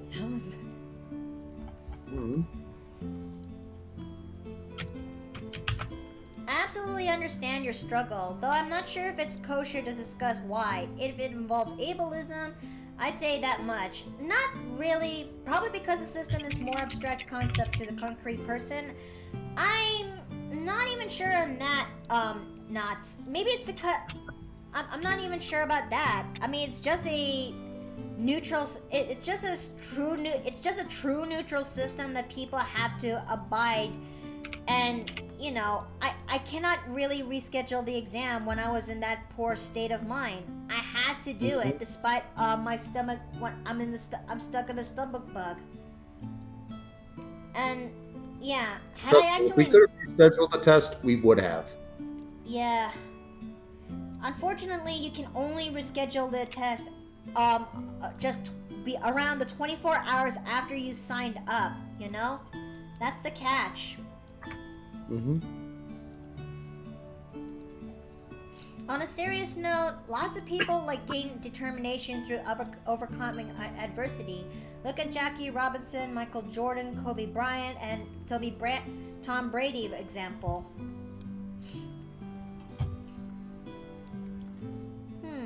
I guess you got a point there, but thank you. Hey, what are you doing? Lower the wallet. I think when it comes to I will say this though, guys. The commissions is still in progress, and it's coming together. Okay? Because I am currently using a website to actually help make my prices for commissions. And if you do wish to commission me one day, you may have to wait a little bit longer until the notice board is finished. And by notice board, I do mean this. Let me just grab this real quick, because I still got this website still on. Oh, getting a sneak peek. This is pretty much a sneak peek to what you're getting, and it's still in the works, if you will. So, you guys ready? Here we go. This is the upcoming card that I'm currently making as for the commission sheet, and I really hope that you guys, you know, I really hope that you guys actually take a liking to this.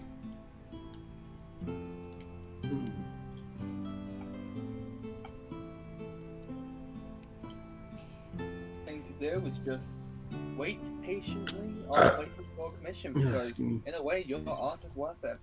Always being patient is the best thing to be. Oh, thanks for the head pat. Thank you, thank you.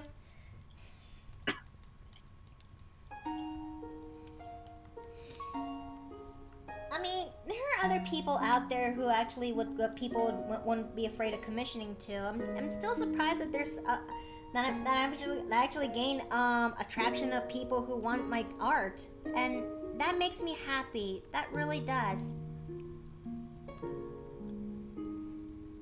Okay, so let's see.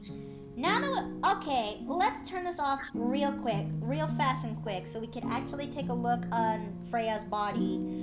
Okay, so we've actually did plenty of progress when it comes to Freya, especially regarding to her wings, regarding to her hair, and her body. Now those are finally out and about. So I'm gonna use this opportunity to make a copy real quick. Ink body master, and duplicating this. I know this took me a long while to get this thing finished, chat, but we're working on a big picture, if you will. So this will have to go here, and I'm gonna put a lock into this, so that way it won't be lost to time. And I can always come back into this and make another body, because why not? Doing a save and layer check. Oh, thank you. Also, can I ask some advice? Yeah? Because you're a player. Like, I'm trying to figure out how to do a bard build. Like, I'm going to be joining this Hall of a Neverdeep campaign, and I wanted to ask, like, what would be a really good support build? Well, I would actually suggest going to the website that is called The Robot, if you will. Because it actually is where it's actually a site that that Lunar gave me regarding when it comes to D&D spells for classes, and it doesn't just talk about Bard, it also talk about other classes too. So I'm gonna be plopping this to your direction, or I could just plop it into the TV chat so you can actually see it right then and there. Also, hello there, Catman. I see you right over there. It is the Yes, RPG. Bearwolf. That is the one I was talking about, the RPG bot. I would suggest spells that is around the blue and green range, because blue is the best spells, and green is pretty much second best. But in the end, it all depends on what you want to call for the situation. But green and spells ranging around green and blue is pretty much the best thing to look forward to. Let's see, spell breakdown. Yeah. I just wanted to mostly have a check to see if the build was viable, as well, it's only one of the character concepts, and it is a hobgoblin lore bard. Hobgoblin lore bar is not a bad idea. Like, I would say this now. Hobgoblins are like, I've never once thought of hobgoblin as a race I would appreciate, but it seems to be something I've started using a lot more recently. Nothing wrong with that. And it's just due to the fact that I'm planning of using the newer version, like the Monsters of the Multiverse one, which gets rid of all the like warrior culture, that I kind of realized they're a lot more interesting as a Fey type goblin. Fey Goblin, Verdun. Yeah.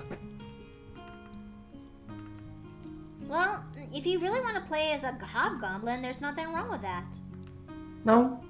Yeah. I mean, you're talking to somebody who picked a specific, who made Lou, who is a rune knight fighter, who is with a bit of a gladiator background, because he was actually sold into slavery by his father, or maybe by his father or grandfather. I'm trying to figure out which one is best suited for the narrative purposes. And his race is, well, not one much. And his race is, well, you saw what he is, and all I can say is that for people of his race, who are kind of not who are not afraid to who are actually much more to being left alone to themselves or something. Yeah, it would make, because I picked something that'll fit well for Lou's narrative. All right. Because Lou is Lou comes from a race where they don't want they'd rather be left alone and bunch. And his father or grandfather, I really need to nail that down. suddenly gain a prophecy from a shaman that one day Lu will overthrow him and would actually lead the race into a much more better standing. His Also, father, Annie? yes. I'm sorry, there's three things to be aware of. One, Bearwell did a head pat. Two, save layers. And three, Bearwell also put snakes in the chat. Snakes? Ah! Wait! Ryan, don't do it, mate. Don't do it because don't do What's it, wrong my with friend. snakes? But basically, like in a way, this is here's the basic idea that I was planning of going for. If I'm okay to carry on, if that's alright. Mm-hmm.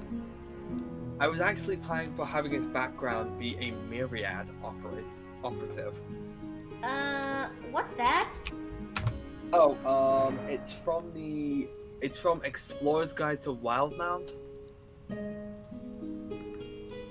Don't have that book, I think. Really? Don't have that one?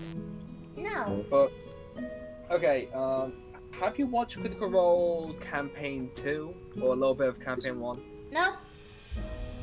Okay, then this is gonna be a slight thing then. Like, are you like if I will carry on if you would like me to. Well, if it's related to your character, yeah, you can try. I mean, I'm gonna try my best to listen while I draw. Yeah, I'm mostly gonna try and keep it like short and simple because in case you guys want to watch Campaign 2, there's a little bit of like, well, there's some relations and such from there. But the Myriad is like this crime syndicate and thieves guild that operate in Wildmount. They mostly do a few things such as loan sharking and such, but they've also done other such feats of crime like weapon stealing and such. Let's see. Bearwald says that Myriad is your standard crime syndicate / thieves guild. What is going on over there, Morris?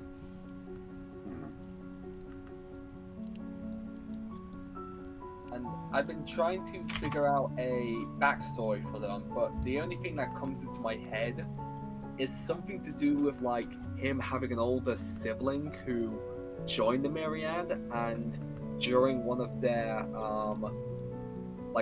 ops, they were killed by a rival gang, like from a rival member or from a fellow member in the Myriad, or from another type of faction, and they are trying to find something to help him pretty much like get revenge.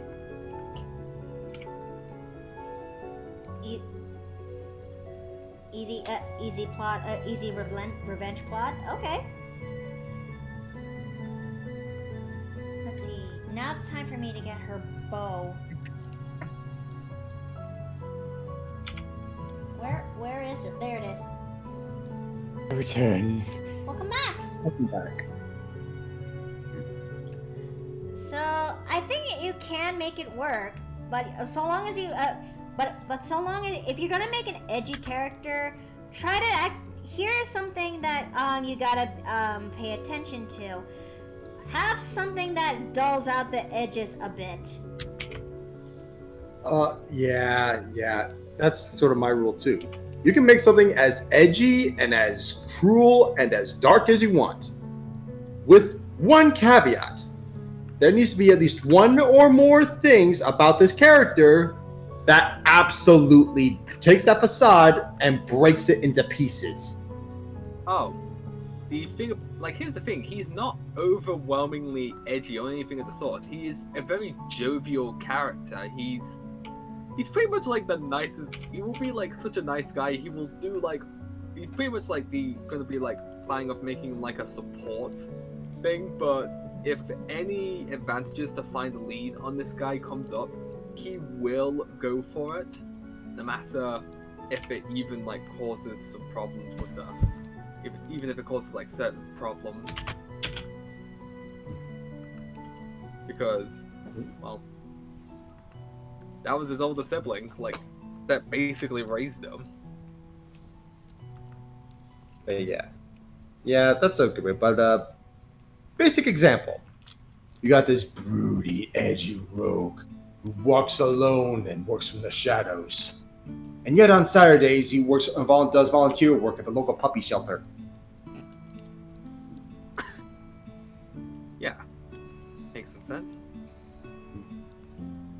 Like, in like basic concept, he's not supposed to be like he's not like an edgy character by any means. It's just I've kind of been having problems making backstories for him, and that's kind of the one that's kind of stuck with me a little bit.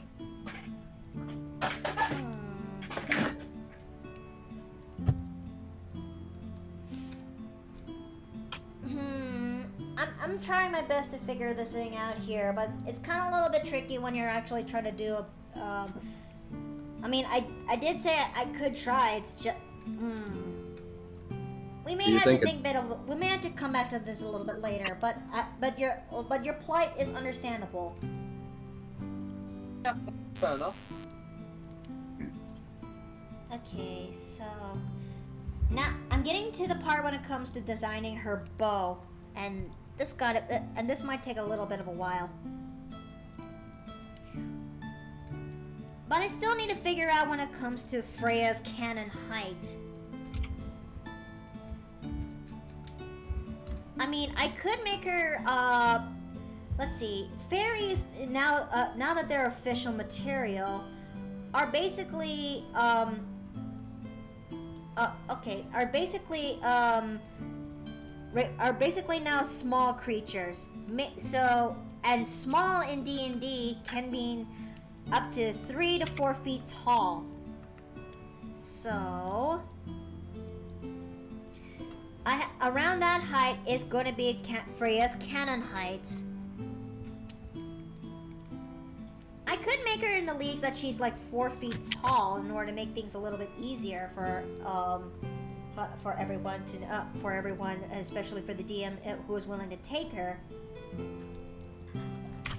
True, but who makes a fairy and doesn't make them small? This is also true. Like, small races have their advantages, not only in the gameplay sense, but also in the roleplay sense as well too. Yeah, like this fairy would see Naviath and start drooling. Don't shut! Just because I have Tell me I'm wrong. Just because I have a size different kinks doesn't mean you should actually just call me out on that. Honey, I wasn't calling you out on your kink. I was calling the fairy out on her kink. You called yourself out.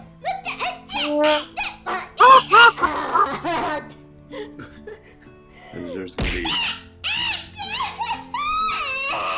Like, okay, you just pretty much called yourself out there. Like, we were talking about the character, not you.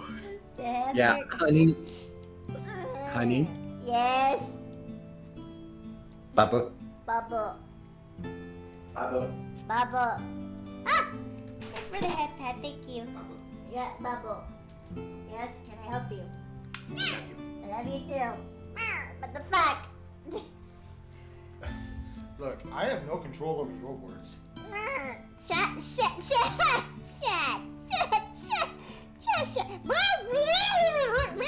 Can I help you?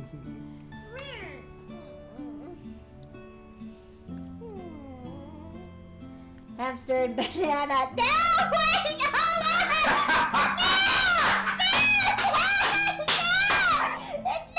It's nothing like that! No! Oh, that's great. No! Is it wrong? No. No!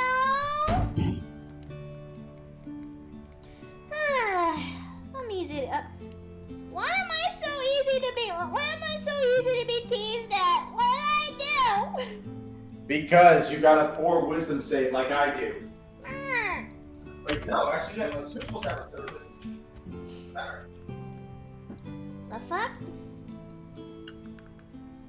Clarence.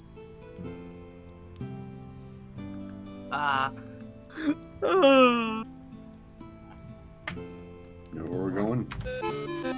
No! No! No! It's not! No! Cutie. So, let's see. Okay, I'm bringing up her body right now so we can actually see how far we... Oh, wait! I still missed out this little corner here. So... Okay. I'm gonna turn off her wings so I can actually turn off the sketch. I talk about these circles once, and all of a sudden you lose your shit. I'm not clowning around. I'm not. Afton needs a reminder of the meme. Afton needed to be a reminder of the meme. What meme? Why after? I have to the banana. Let's And I get it now. I have become enlightened. Wait, what is this? Oh, it's meant to go for the front. Oh. Okay, so I need to get that, and I'm putting that in the hair front. So, let's see. Alright. I know this is taking a while to finish, chat, but we are getting close. We really are getting close. So, I'm gonna use this opportunity to start working onto her body and do some fixing ups there, because Freya is really carrying a bow, and that bow is her signature weapon. Which, thinking about it now, I should have actually made the time to actually draw her quiver, but what can you do? I've never actually Feyed before. I've never even actually rangered before. But I really hope I can. But I really want to learn. I do.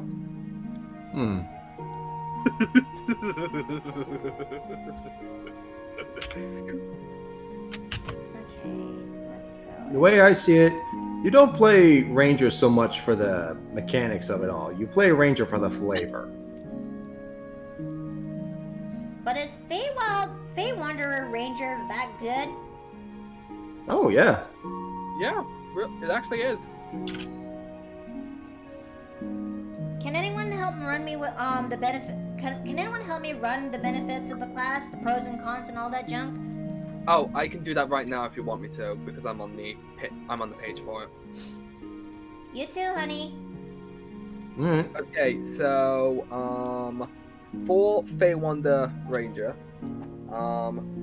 basically at level 3 you get you actually get a few things actually.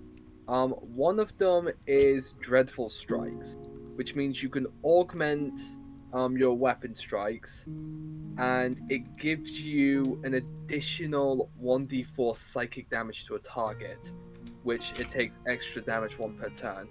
This will scale to 1d6 when you reach level 11. Then of course at level 3 you learn the magics of the Fey Wanderer, which at level 3 you get Charm Person, 5th level Misty Step, level 9 Dispel Magic, level 13 Dimension Door, and level 17 Mislead. In addition at level 7, we've talked about this one already, which is as a result, whenever you want to make a charisma check, you can gain a bonus to the check equal to your wisdom modifier. And you gain proficiency in one of the following skills, which is either deception, performance, or persuasion. You can also get Beguiling Twist, which means, which is when you activate, you have an advantage on being saved, advantages on saving throws against being charmed or frightened. In addition, you can, whenever you see a creature within 120 feet of you, it needs to make a saving throw against being charmed or frightened. You can, as a reaction, force a different creature to make that same wisdom save against your own DC. At which point the creature is charmed or frightened, your choice, for 1 minute. And then there's one that I think is very flavorful for Freya here. Fey reinforcements. The Fey courts of the Feywild have blessed you with the assistance of Fey beings. You know Summon Fey, which is a spell from Chapter 3, and it does not count against the number of ranger spells you know, and you can cast it without any material components. And once you cast it, you cannot redo it on a short rest. But the best part is it does not require concentration, and it lasts for a minute. So essentially, it's her calling her Fey posse like, get him! Pretty much. So Get that she's, motherfucker. so she's basically calling her Fey allies, which are the form of the pixies. Mm-hmm. And at level 15, you can slip in and out of the Feywild to move in a blink of an eye. You can cast Misty Step without expending a spell slot. You can do this a number of times equal to your Wisdom modifier, and regain all expended uses when you finish a long rest. In addition, whenever you cast Misty Step, you can bring one willing creature you can see within 5 feet of you. That creature teleports to an unoccupied space of your choice within 5 feet of your destination space. Let's see. I think I got Freya's bosom right, ish.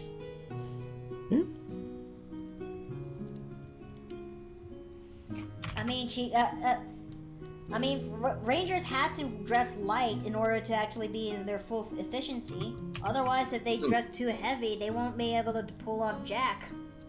Correct. Rangers can go up to medium, yeah?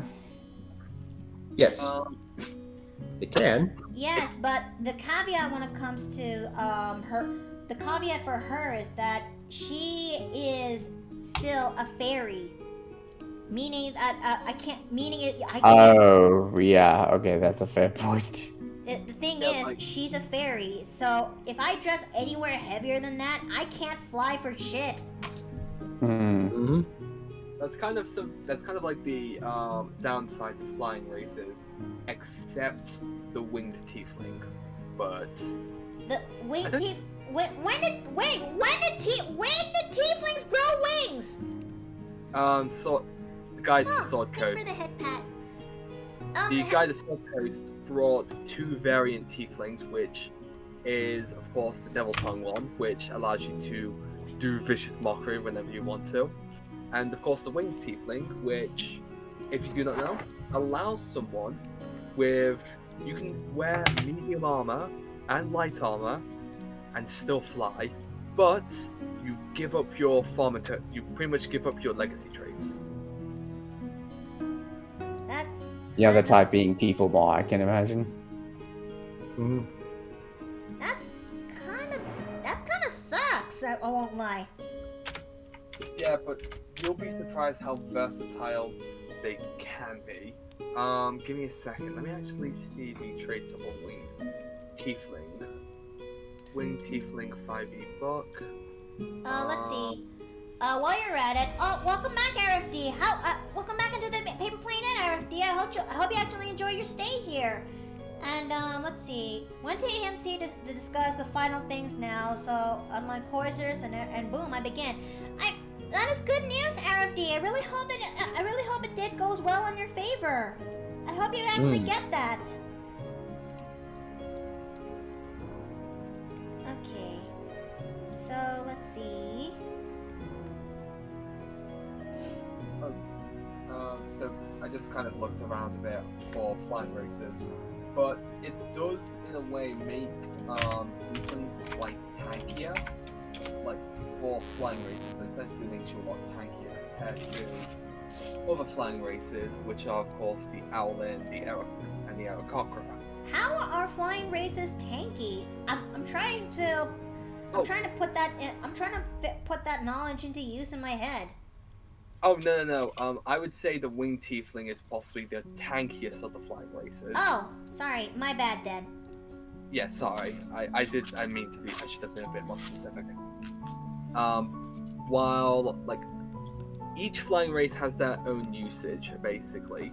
Like fairies, I'm not even sure where they are on the list, but currently in the current, I would say knowledge of best flying races, Aarakocra are sadly now at the bottom. Wait, As they are we sure that the fairy's arm... Are we sure the forearm isn't too long? Is it too long? A bit? I think it's a... Oh, shit. Ah, okay. Yeah, I see it now. Okay, Yeah. maybe... Alright, I think I can fix this. I think... Lengthen the upper arm. I'm gonna do that right now. I'm fixing that. I'm fixing that. I'm fixing that. I'm fixing that. I'm fixing this. Okay. Breathe.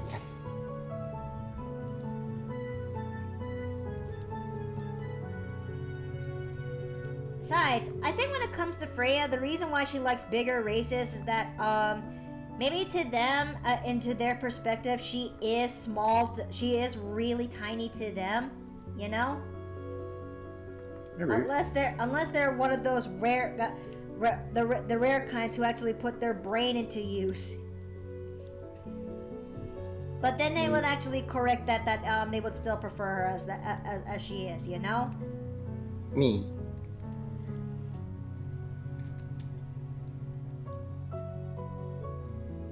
am I able to carry on about the flying race part? Or... Yes, you can carry out a little bit more.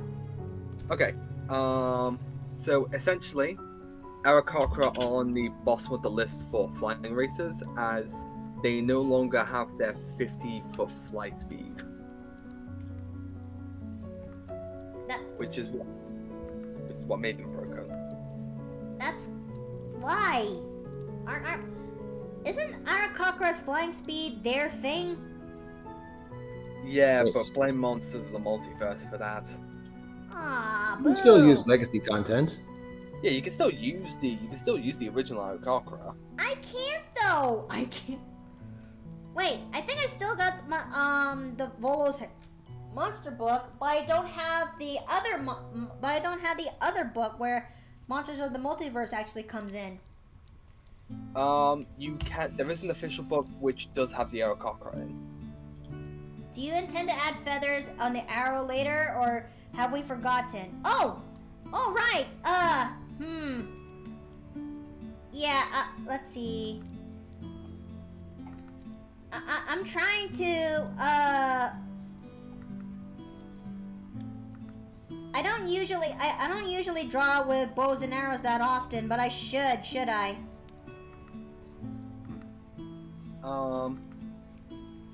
However, like for official books, Explore Guide to Wildman is the only one that does seem to have the Aarakocra in. But carrying on, next up is the fairy, because the fairy does actually have spellcasting abilities. And of course, due to their small size, also makes them a lot more maneuverable as well too. And I do like my fairies. Yeah. Second strongest flying race is of course the Owlin, which can make incredibly good stealth builds. Wait, the Owlin. That's the one that came out of Strixhaven, isn't it? Yes. Yeah. By the looks of things, they kind of have in a way like a superior dog vision with 120 feet of yourself. They of course have the flight, but what a lot of people like to use for them is the proficiency in stealth. And if you go rogue, you can give that like an expertise automatically, making them essentially silent and deadly. A fairy rogue is something I will definitely think about making one day. I'll put a pin on it. She says as she has this big expanding list of character concepts, ideas. I sometimes use it as a support beam. Hey, it's always good to have them. And then, of course, the last one is the Winged Tiefling. However, I would like to say that this list, the Owlin and the Winged Tiefling are interchangeable. Interchangeable how? Because they both have their own usage, essentially. Huh. as winged tieflings, if I take a look at the benefits and cons, here we are. Essentially, they tieflings. Here's the thing. By looks of things, you are able to become any sub-race with the winged tiefling. Let's see. Okay. Oh, let me, before you continue more, I just straightened up my back and I felt a crack. 1 second. I know nobody redeemed this, but I need a stretch real quick, real fast. Give me a second.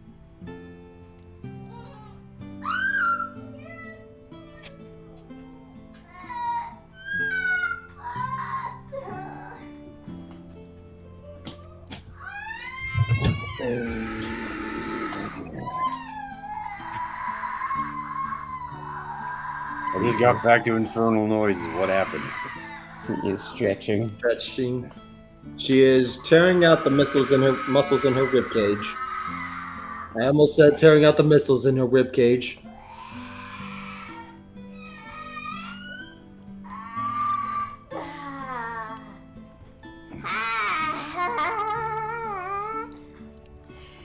That is much better.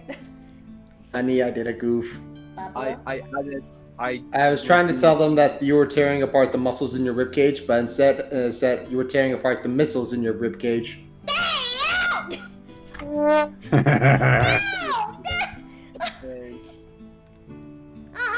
that is not hard. Congrats, hon, you got missile tits. No, it's not. It's not. Oh my god. No wait. I also redeemed the stretch for you, so it kind of makes sure that you kind of got one. Hold on. Let me do that one more time for the. Miki is a beast, while Miki is a banshee.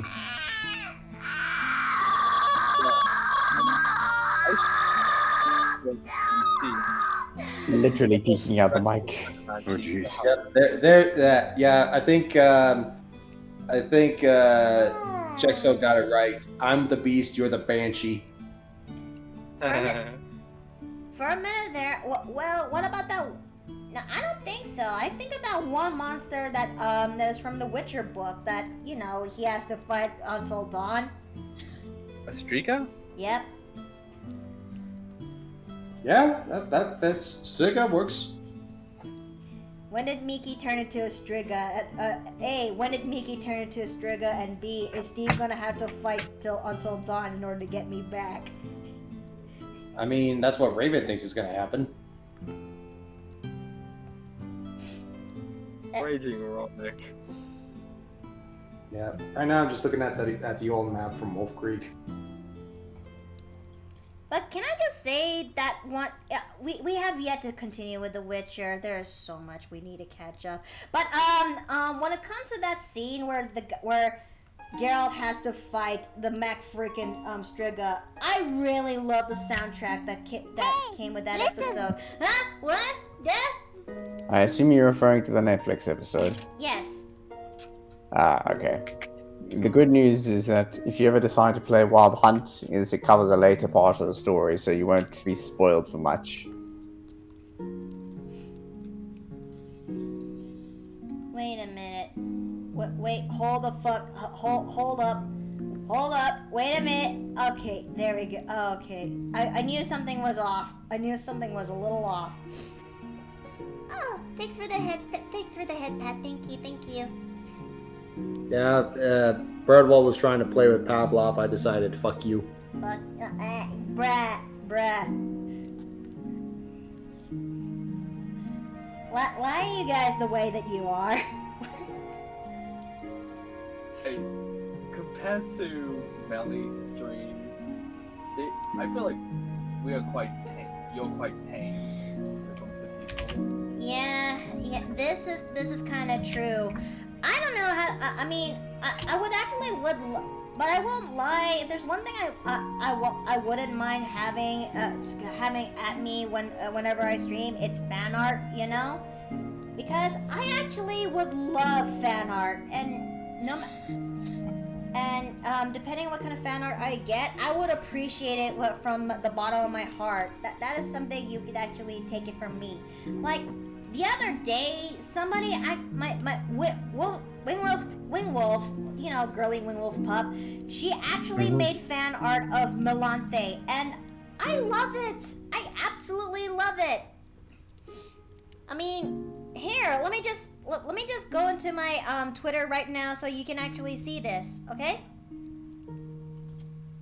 Did actually have an idea for like a piece.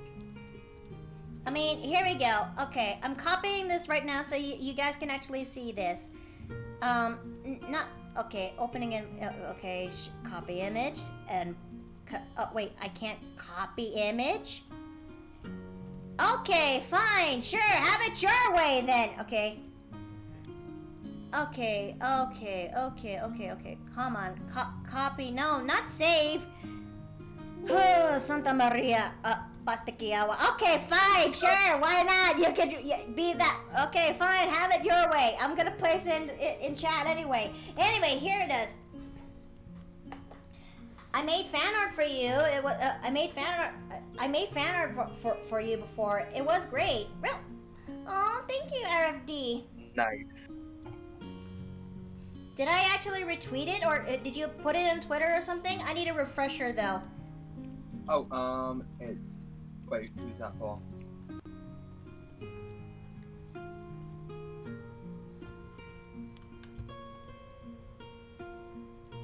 Let's see. Before I forgot. It was on Shad's Discord. Oh! Let's see.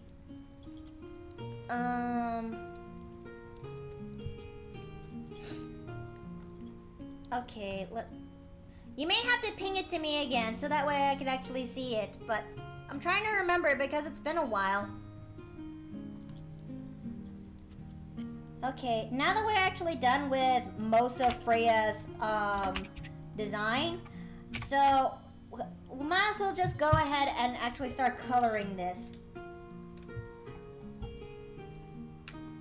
We've done plenty of work, and I'm actually happy with that.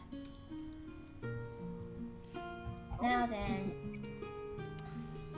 It's been 2 hours. Feels longer than that. 2 hours and 37 minutes to me exactly, but this is fine. Now then, I need to grab her reference when it comes to this. So I'm gonna go into ShareX, into the screenshot folder. Oh, and before I forget, I need to actually go back into Clip Studio page so I can actually save this. Okay, there we go. Saving progress. Don't want to lose any progress because that'll make Mickey upset. So, yes, I use Gaia Online as my for character creations, and hey, it helped me out in the past. So, I also just, you know, it's kind of like the norm for me as of late. Although, you talked more about other character concepts. Yes? Are there any others that came to mind as well too? There are plenty of character concepts I have in mind, and one of them is just, well, drawing out a beautiful, a beautiful warrior lady, if you will. Something in the leagues of either a paladin or fighter class, but trust me when I say I think she's much more suited as a fighter class of sorts. Okay. That is a weird thing. Like, it's like something... Like, they're kind of in this weird spot for me. They are? How come? It's just... When you take a look at the different fighter disciplines, you kind of, like, you would expect fighters to constantly adapt as well to, like, as you know, when they reach level 2 and to get fighting style, like you would think another fighting style. That like the more you play them. It's just due to the fact that every subclass for them is almost like it's taken out a bit of some other part of another class. Like the Arcane Archer, which is very similar to a Ranger. Eldritch Knight, you can either say that to the Warlock or the Wizard.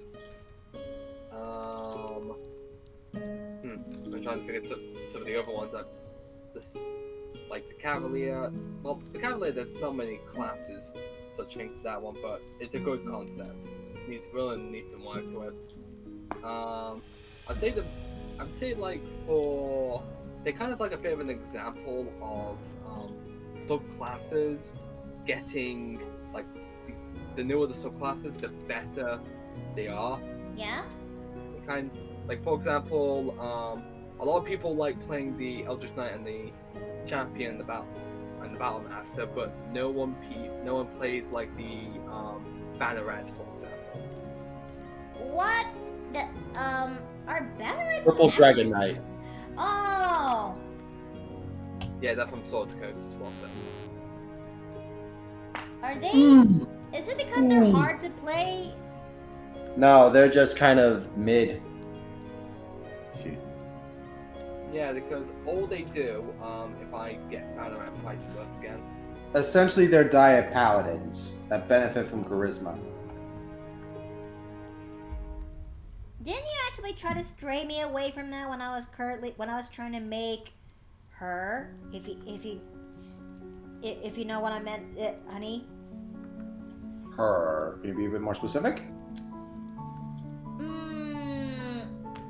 The one who haunts Nessa. Right.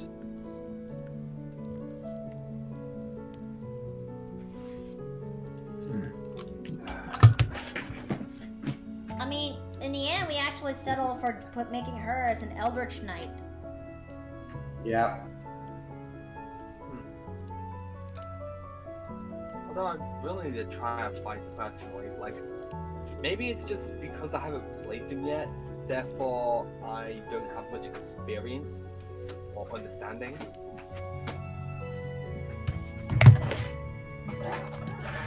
I'll give Freya these kinds of colors on her eyes. There we go. Is everything okay there, Morris? I can only hear half, but y'all better not be talking trash about Divine Soul up in here. Where? What, Divine Soul Monk? I thought he means like Divine Soul Sorcerer. No! Oh. Divine Soul is fine. It's not the best by any means, but it's certainly not bad. And the spam has progressed.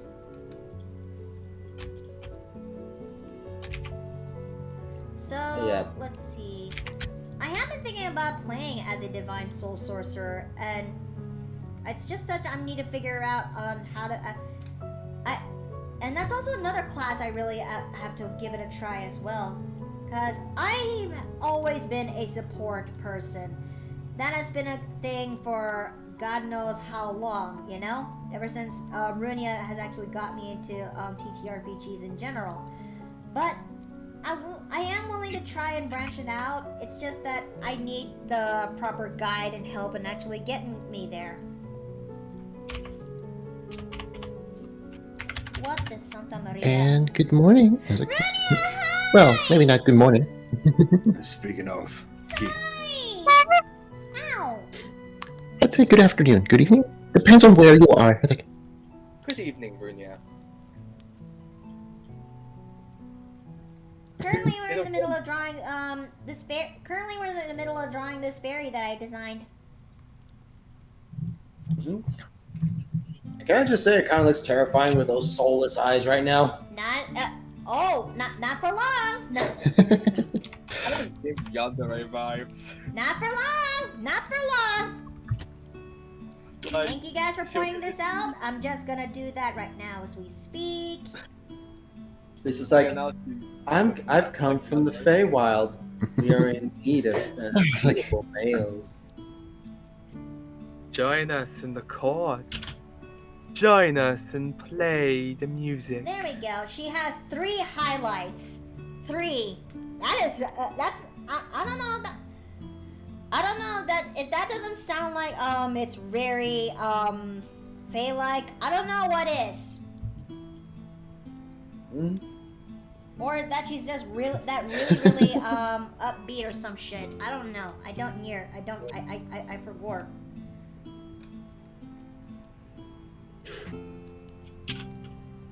But thank you for. So how is one of my favorite innkeepers doing today? Favorite? I'm doing okay. It's just, well, weird. I can vouch for that.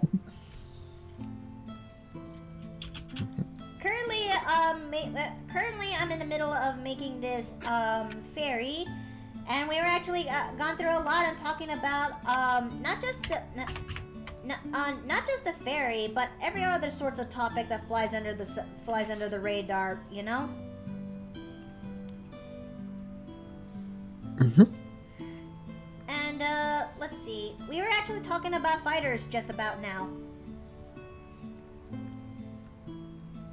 About what now? We were also talking about fighters. Fighters? Mm-hmm. Ooh, what in particular? Well, Just going over them. Going over them because let's see. Afton actually brought up how the Purple Heart the Banner Reds are kind of a little bit of a disappointment, bit disappointing, and I also talked about a little briefly on when it comes to a specific character I have in the roster who I originally want to make them as as that, but in the end I settled into just making them as an Eldritch Knight of sorts.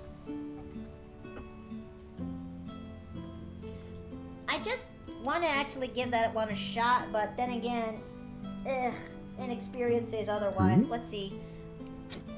Hell, the character I'm running for in your D&D thing is a divine soul sorcerer for that reason. Ah, fair enough. Sure, I could heal my teammates, or I could absolutely nuke that guy on the other side of the field.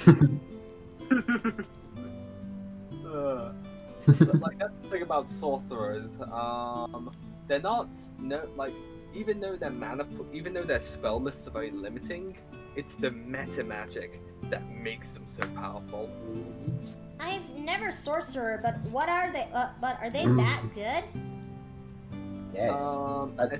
Look at it this way, hon. They're middle of the road in general. Yeah, look at it this way, hon. A sorcerer is the only true spellcaster I've ever played. Me, the martial guy. Sorcerer's really straightforward. Oh, There's no spell preparation, just a known spell list. Yeah, when it comes to spellcasters, Make a gimmick and you stick to it.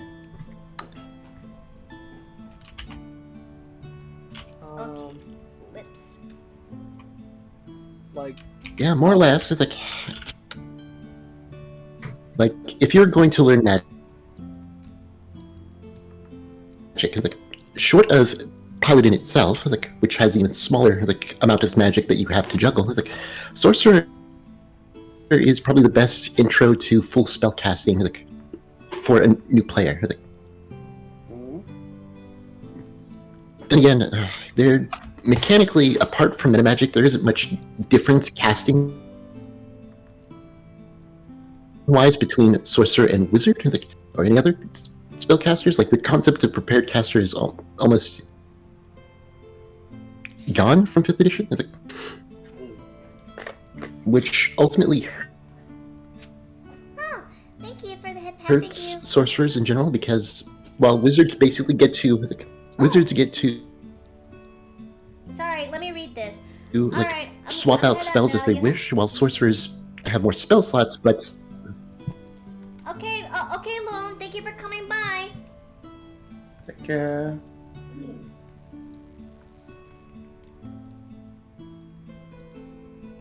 But continue. Good night. Runia. Continue.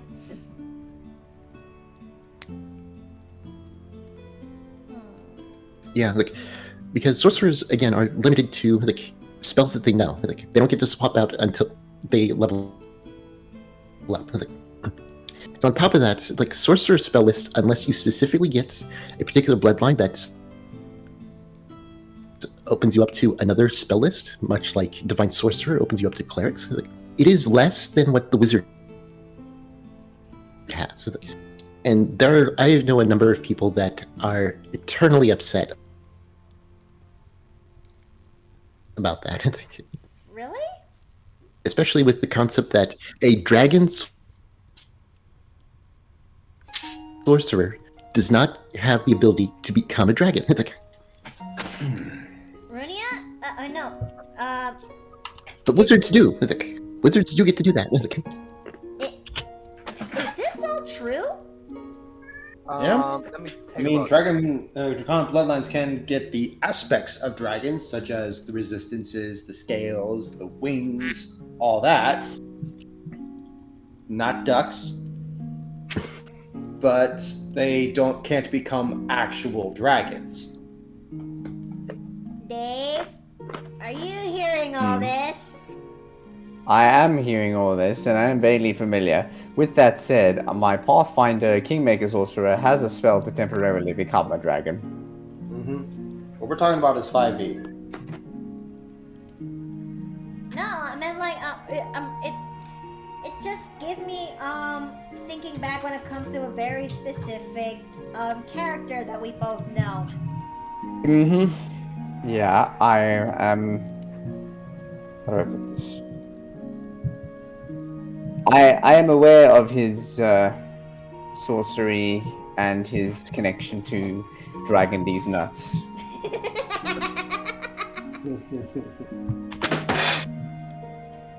Let's see. It Oh, is. I forgot our flower. having said that, like, Oh, Runia, I have a question. Thanks for the head pat, thank you. What is your experience with homebrew stuff? Like, especially for 5e? Say that again. Like, coming in a little soft for me. Like, Oh, my apologies. What is your what's your bias and such on D&D homebrew and third-party stuff? Because I want to try and run something by you, if that's okay. I believe Runia specializes in Pathfinder. right, but I have enough of a history with D&D to have a say. Like, and ultimately, like, gosh, like, it's hard to say anything about homebrew for 5th edition, like, because even 5th edition, like, isn't really all that balanced to begin with. Like, So just ultimately, want to- it's one of those things that you have to run by both your GM and your table. Go ahead. I just wanted to run a setting for you, if that's okay. And the setting on itself also has a bunch of pretty much like a bunch of subclasses, a bunch of races, and I just want to see, like, in the event of someone wanting to like introduce such things to a different table and such, I just wanted to see which ones could be like, which ones require more balancing, which one requires like bit of a change and such. Because I'm currently just about to throw a party of people in this, and they've already finished making their characters for it. So I just wanted to run it through someone who has a bit more experience. Well, unfortunately, the 5th edition, like, GMing and balancing of mechanics is not my particular forte this time around. That's perfectly okay. I just wanted to ask. Oh, save and layer. Yeah, no, that's fine. Like, Just one of those things that just went through my mind at the moment because, like, I am just. I'm not having doubts. It's just I'm kind of concerned that in the event people want to, for example, use the settings, subclasses, or races, it's just you kind of do not know how to balance them because you don't know how to balance them in the first place. As a up and coming DM. So, yeah, like that is a frequent. Honestly, that's even a problem with experienced DMs in 5th edition. Like, though some run with it as best they can. Like, to say the least, even Matt Mercer doesn't have a full grasp of balance even in his games. He just makes what's cool. Like, you've seen some of the subclasses? yeah, like he's gotten better. Don't get me wrong. He certainly has. But like the Blood Hunter, like definitely has some balance issues. It's like, namely because it's a game where you want to keep as much HP as possible, but you now have a class that spends HP, like, and doesn't have, the options for like balancing around that. And Oh. And don't forget some of the other subclasses he made for his players when talking to them. Like, of course, Halston is the most right. Because pretty sure all of his official Critical Role characters have all had a homebrew subclass to them, or class of their own. If we're talking, like, we have Percy, which is Gunslinger Fighter, which, if I'm not mistaken, originally came from Pathfinder. I'm actually surprised he's able to actually pull that off when it comes to Percy, because guns until a specific specific run.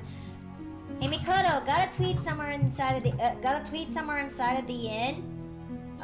What tweet? And also knock knock. Who's there? with the inside of the end. Like, hold on. Let's see.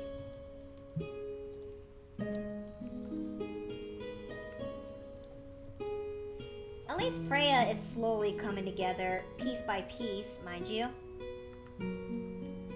Okay, maybe I'll try a different method for this. Peas. And then, as of course, Molly Mark, or Kingsley, if anyone's watched the new stuff. Of course, he's a Ghost Slayer Blood Hunter. Even though we didn't actually see a lot of his character. And, question, who here is on campaign 3? Jeez.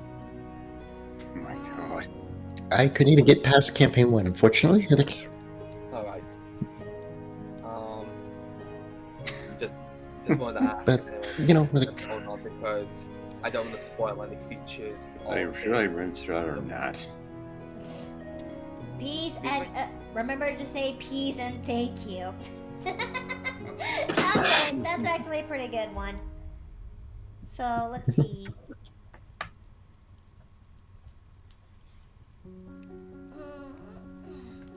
Freya's starting to slowly come together, and I'm actually liking this. It's a shame she won't be able to wear heavy medium armor, because for a fairy, she needs to be wearing light armor in order to move around. Otherwise, yeah, she will not fly. My girl will not be able to fly. Oh lord, what the...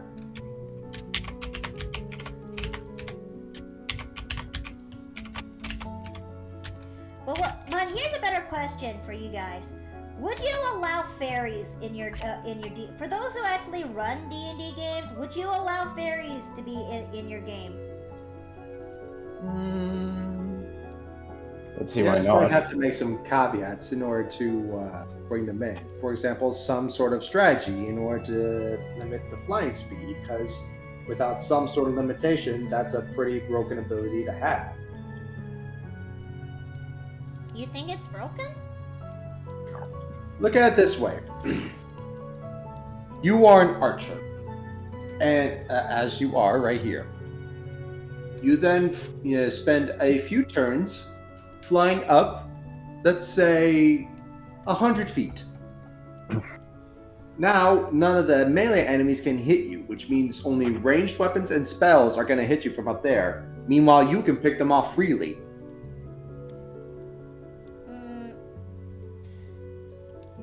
But she can only fly up to 30 feet, and I don't know how tall. True, but you can stay flying. But I don't know how high up fairies can actually go into. That's the thing. Depends on how high your ceiling is. So if you're outside, or for example, bringing about large, tanky enemies that do minimum damage but have a reach.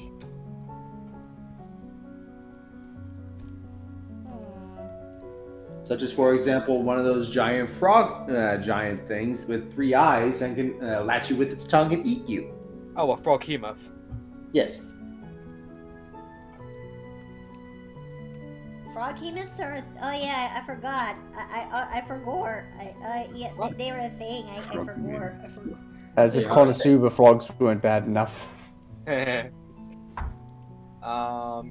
on. You're right. These ones have range. Like, for fairies, like, I happily allow any fey race into most campaign settings that I do. Because they are interesting. Like, you don't get them very often. You're also biased. Hey, just because I'm a satyr doesn't mean that I always like having fey races around. Am I wrong, though? Fair enough.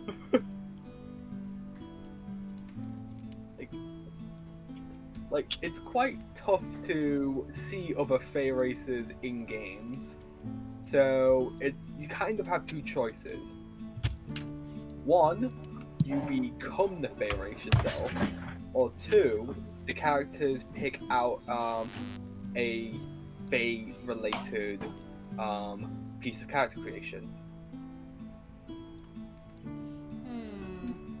This is true.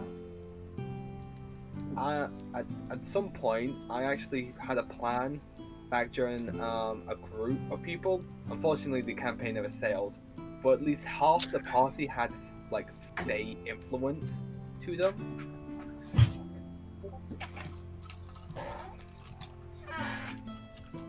And the only reason I say that is because one of them was an Eldrin, the other was a Fey Wanderer Ranger, and this one had a, like, backstory-wise, had a tutor from the Feywild. Oh. Okay, I can see why now. Alright, let's see how dark will I make this bow. Okay, I think that'll do. Like, Fey races need a bit more love. That's all I'm saying. And I happily welcome them at any table. And my fairy is also among them? Yes, your fairy is definitely among them. Okay, let me look at chat real quick. Sus. The fairy shouldn't be able to fly. The wings are too small to get her off the ground, and her arms are too big. Now see here! It's look. Now, if we were applying by standard rules of physics and logic, yes, you would be correct. But this is the Fae. They are known for breaking shit and being dickery. Yes, like, the Feywild... Joke flying right over y'all's heads. Like, you can agree with me. Like, how would you describe the Feywild in, like, the best way possible? The warp? There is no best way possible. The warp? I've heard it described as like a very strange mirror image of the world outside it. The warp? Oh, how you would best describe the Feywild. Oh, okay. I thought you said the best way to survive it. The warp? No. I'll imagine this. Imagine you're in the Redwood Forest, 65 million years ago, and you're tripping balls on meth. I would have said it would have just been described as a very, very bad drug acid trip. Okay, she's almost done in terms of colors. It's only her wings now. It's only her wings now. Like, holy shit. Holy shit. Holy shit. And this is just me not adding brushes into her design. Jesus tits. She is gorgeous though. Thank you. Thank you. You know, it's funny that they say that the arms are too big and mention nothing about that caboose. Well, that's because... Yeah, what the fuck? Why are you commentating on the arms when, if anything, the body, quote unquote, is the part you should have been referencing? It would have made the joke. It would have made the joke land better too. I mean, I rolled 3D100. I did the house roll. I made 3D100s when it comes to her assets, okay? And she's got a okay, let me look at this again. Okay, let me look at this again when I roll for her endowment rolls. Okay? I'm gonna go into write this right now. So let me do this right now, okay? Okay, let me look. Okay, where is she? Where are my rolls for my fairy? Ah! She's got I roll 3D100s. And the house rule is that any of those numbers you roll for are either going to the butt, the muscle, and for guys, it's your soldier, and for the girls, it's your booba. She's got highest number is the worst, lowest number is your best. The magic number is 69 for obvious reasons. Now, here is what she got. She's got a 73, and I placed that to muscle. She's not fully she's not fully toned and all that junk, but that's okay. She's got her second number is a 33. I placed that in her booba. And her 12, and she's got and her last number is 15, so I placed that in her ass. Do I need to say anything more? Fair enough.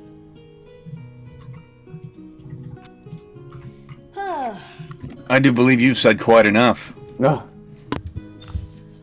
Like, I definitely sense a pattern when it comes to your characters. I don't know what you're talking about. Like, you know what? Never mind, because we all know it. We already know. No, Cha-Cha. As the satyr who pretty much is a conspiracy theorist by all means, I am trying to unlock the secret, the code to all of Mickey's characters. Well, I'm pretty sure that the code in question is typically just get down with the thickness. Wait! No!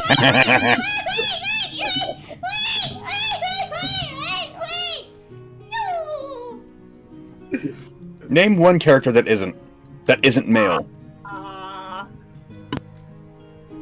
Oh wait, no, crap, she actually does. Wait, what now? Yeah? She does actually have a character that's not thick, or has not become thick yet. I was about to say Kogan, but no, he thick too. No, it's like, she looks like a monster hunter, OC. Well, it ain't Nessa in that case. Yeah, so I was about to say. The one with the giant cleaver, that's one thing. Oh, Perla! Yeah. Yes. Ah, yes, the chef. I mean, she's not massively thick, but I'd give her at least 2 C's. Okay, let's turn that off. Okay, I'm going to take a quick moment to rejoin Go ahead. because my connection is just flipping out. Okay. Yeah, go ahead. Start your connection, bud. Yeah.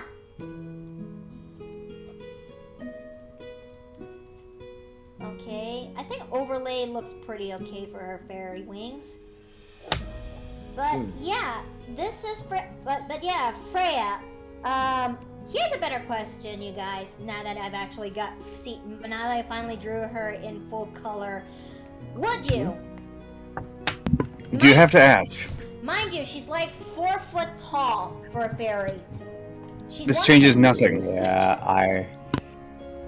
Maybe if she uses a size increase on herself, then I would say yes. I need to say more about her personality again? Because I'm not afraid to talk about it to refresh her. Well, we have a gift. Vicky, we have a gift for that, and all I'm going to say is this is courtesy of Briar. Hey. Briar's the one who showed me this. All I'm saying is, don't shoot the messenger. Oh God, no! Oh. So, oh God. Oh Lord. You're not wrong! Oh my God. So one thing that I am wondering about.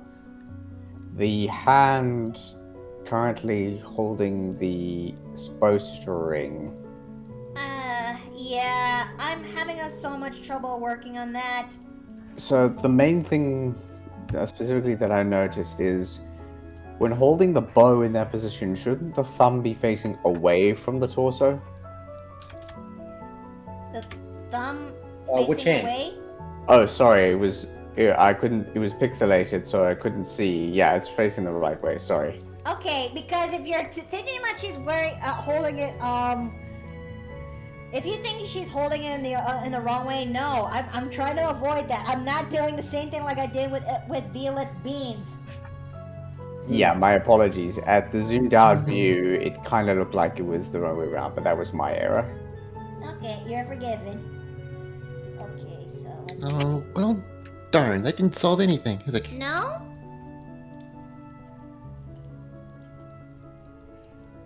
I think it might be just a little more stable, but it's like, I need to grab a drink. we'll just have to see. Oh, nope. Nope. It just keeps bouncing from green to red. Are you And it's like, testing out OBS? oh well, it's like, I'll just have to live with it. Are you You're fine testing right out now. OBS? No. Roll. Where's my dice? I'm rolling for insight.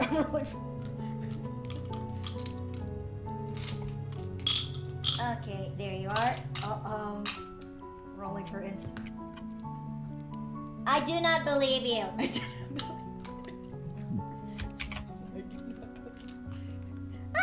Thanks for the head pat. Thank you, thank you. Believe me on what? It's like, Dave thought that she has 2 left hands. Dude, she's not Jay Guile. What are you talking about? Wait, why am I putting her wings? Her wings should not be included because I'm focusing on her body. I think if any, but yeah, need I actually give a refresher on what Freya's personality is like again? Just show them the GIF. It's easier said than done. I don't know how do I show a GIF in Clip Studio Paint. If anything, you might have to bring out the iconic, the other iconic hamster picture. Go ahead. It's a lot. That one suits it a lot more than the other one. Okay. Funnier. It's just funnier to use that one. Okay. Let's just. Okay. Let me just. No, wait a minute. Briarwald also gave me that as well too, so I'm gonna just shoot that over to you as well too. Thank you. Hang on, hon. I got you. Boom. Okay, let me just see. Let me look at this. Let me look at this. Let me look at this. Come on, look. There you go. Look. Okay, I'm gonna tell you that. Did I actually bring up for base? I mean, at the front, Freya actually looks like this bubbly, bright fairy who is actually kind to friends and loved ones. The juxtaposition of her behavior is that she's this, also this. Okay? She's not afraid. She has no filter, and she is not afraid to find the cutest guy in her direction. Flies up to them, asking them the good question of I don't know. Hey, Mister, can I ask a good question? How big is your? Jesus Christ. It's just perfect. Just perfect. Wait, if she's like 4 feet tall, that's like up to my hand, right? Not I don't know. thanks. What the hell did I just come back to? Look at it this way: 4 feet tall is about is to about the very bottom of my rib cage, and I'm 6'2". Like again, she's like the biggest of her fairy kind. Well, it's to justify her big size because of how the Watsy actually described their fairy. Well, I mean, if size, she's, but the point stands. I mean, Like, if she's remember- 4'2" and not as what I was thinking, then yes, smash.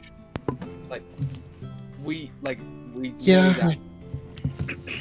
Like, you told us about the inspiration behind her, so we kind of get it. And plus, right Yeah, up I for the mean, cultured people.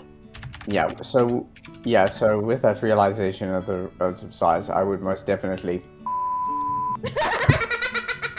Same here.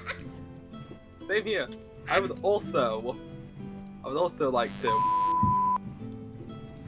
I seriously need to fix that sensor beep so that way it can be used in its full glory, not with that Yeah. feedback sound. I don't know why that was a thing. I may have Yeah, to it's look annoying. it up on how people actually fix theirs.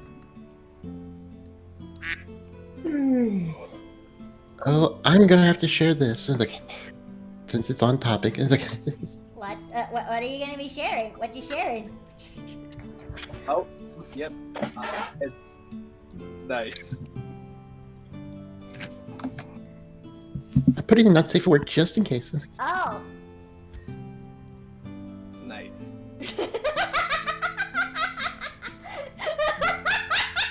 Oh no! Oh no! Oh no!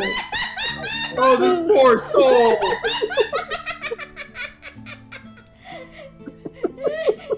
When it literally dents your armor. This poor soul! Yeah! Oh! He's gone. Should I share this? I wish I could share this with you, chat. I mean, it's not fully not safe for work. It's the context that's behind Yeah, it, though. it's implied, not safe for work. It is very implied. Although definitely one worth sharing in the other Discord.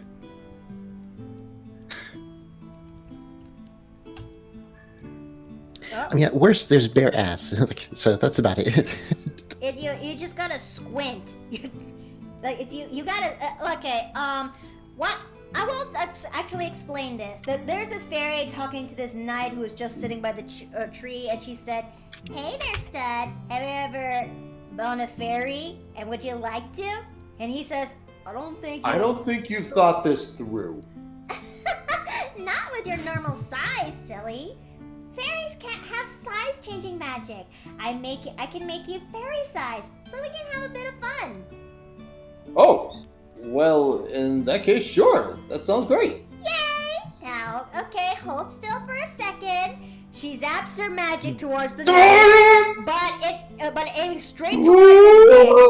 And then the next panel, the knight is staring wide-eyed down below south, and he made a realization of the error of his ways. And then the fairy is just excited to be like, "All right, ready when you're ready when you are."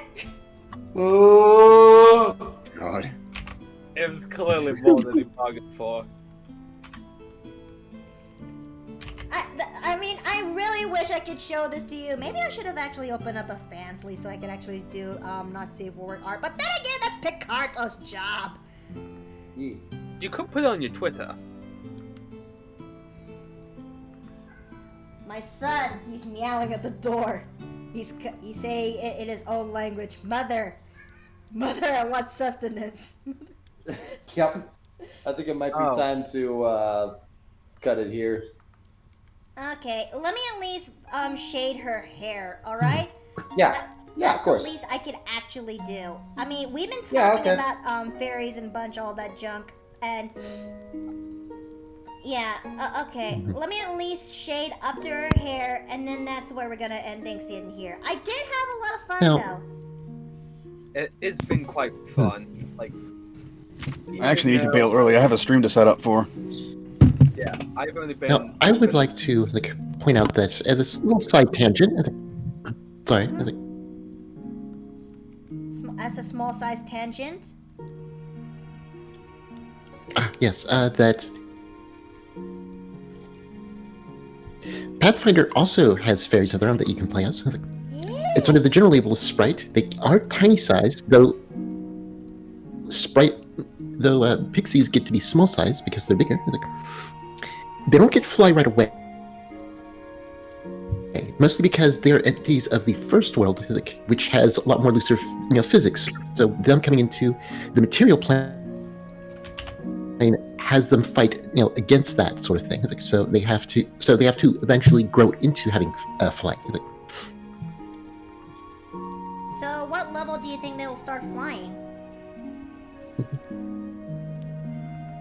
Rinia? I want to say short-term flight at 7, long-term flight at 13. So I'm going to double check that right now, though. Alright.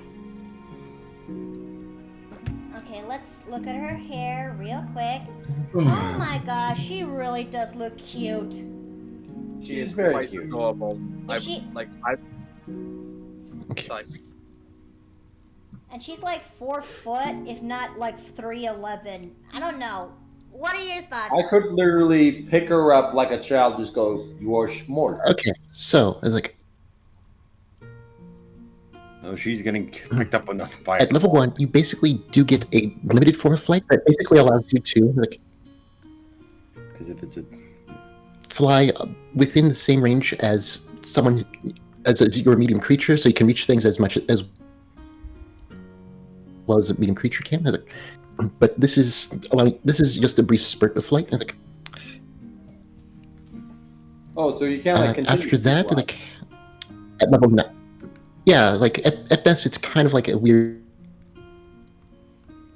hover thing. Yeah, you can't continuously fly right away. Level 1, it's more or less short bursts that give you the movement range of at least a medium-sized creature. So anything within that space, so that you don't have trouble just trying to grab or reach things just normally.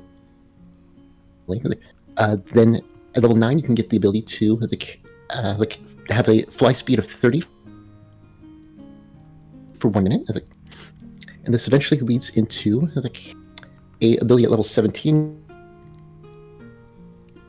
where you just have fly all the time. The other thing about it is that this is specifically a feat called Hero's Wings, so not only do you have a permanent fly speed, but you're recognized as a powerful hero or villain by your unique wings, and so you got a bonus to diplomacy as well with other sprites. Oh. Would you say in Pathfinder terms she's a sprite or a fairy?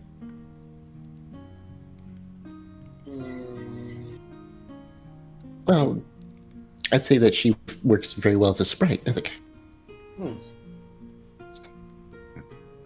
Of course, we have to get down to brass tacks about what kind of sprite. What? Wait, there are different kinds? I might put her under luminous sprite. Oh yes. So, with Pathfinder, you have heritages, which is kind of like this system's version of maybe subclass lineage type deal. So the different types of sprites you can be. Bigs, which basically are the grasshopper-looking guys. Luminous sprite, which basically are the ones that glow. Melixi, which have features of bees, butterflies, and insects. Let's see, Nyctera, which have bat-like features. So like, and then you have pixies, which just are much bigger, like sprites. So like, they have small size instead of tiny. It's like, Huh. The cats are meowing. They demand their mother for sustenance. Okay, hold on, cat. I can hear you over there. Give me a minute. Okay. I'm just gonna say this right now. If I saw Freya out there in the world and she interacted with me, and do you know what I'm just gonna do? I'm just gonna be like, you are very small, yet you are very beautiful looking. How big is your? Oh, thank you very, very much. But how big is your? Would you like to find out? Yes. That's for you to. Are you able to at least seduce me? She doesn't seduce. She threatens and claims. Okay, I can only shade up to this much, like her hair, a bit of her eyes, and the nose, and the boba, because boba demands to be shaded renderingly. I'm sorry, but this is the one part of the body that always goes first in terms of rendering, you know?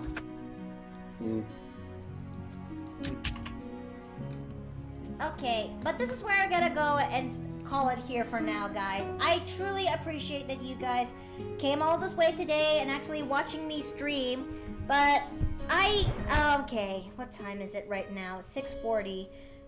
Okay, this is where I'm gonna call it here. Now, who is on right now as we speak? Corey's on. Let's do some scouting.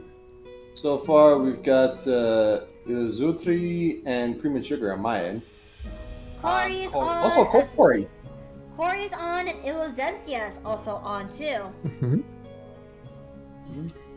As well as Red Claw, but okay. I'm gonna make a roll for this and see where we're gonna go for today's streamer. Okay. We got 1 is going to be Red Claw, 2 is going to be Corey, 3 is Illuzencia, and 4 is... Oh, Reviewer is also on right now too. Okay, 4 is going to be Reviewer, so let's go and see who are we going to raid. Okay, thank you for coming by, Barrowald. No, but it's stuck in my it's stuck in my glove. Okay, hang on. Listen. Hang on, and 1. So, who did I put 1 again? You know what? Fuck it. Let's see. I think we can go ahead and raid, let's see, who needs the viewers more? Let's see. Oh, Red Claw was the one, Red Claw is 1. Okay, so... No, you know what? Let's go and raid Reviewer. I know he needs it more than I do. I mean, I know he needs it more than Red Claw does. So, let's go and actually type out the raid message so we don't forgore.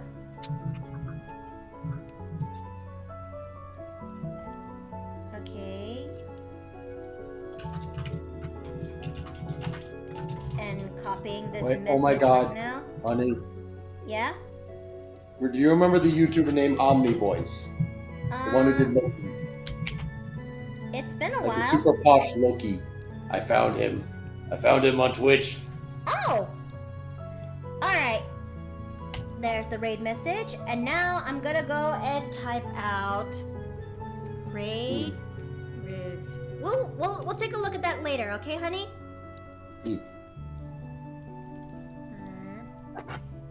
TDAH. Was it? TDAH? Okay. TDWAH. Okay. Let's see if I got that right. Yes, I do. I actually got this right. Okay, thank God. All right. Okay, Raiders, make sure you guys actually get that right away. Okay, so we don't actually forgore, and make sure you copy the raid message too. Alright, this is where I'm gonna end things for today. I actually appreciate that you guys came in by today, and maybe next week things will be a little bit different, okay? Thank you guys so much for coming in today, and I'll see you guys next week, okay? There's gonna be no streams tomorrow and on Sunday, just for you guys, a heads up right now. Until then, good night! Take care. Take Good night. care! Good night.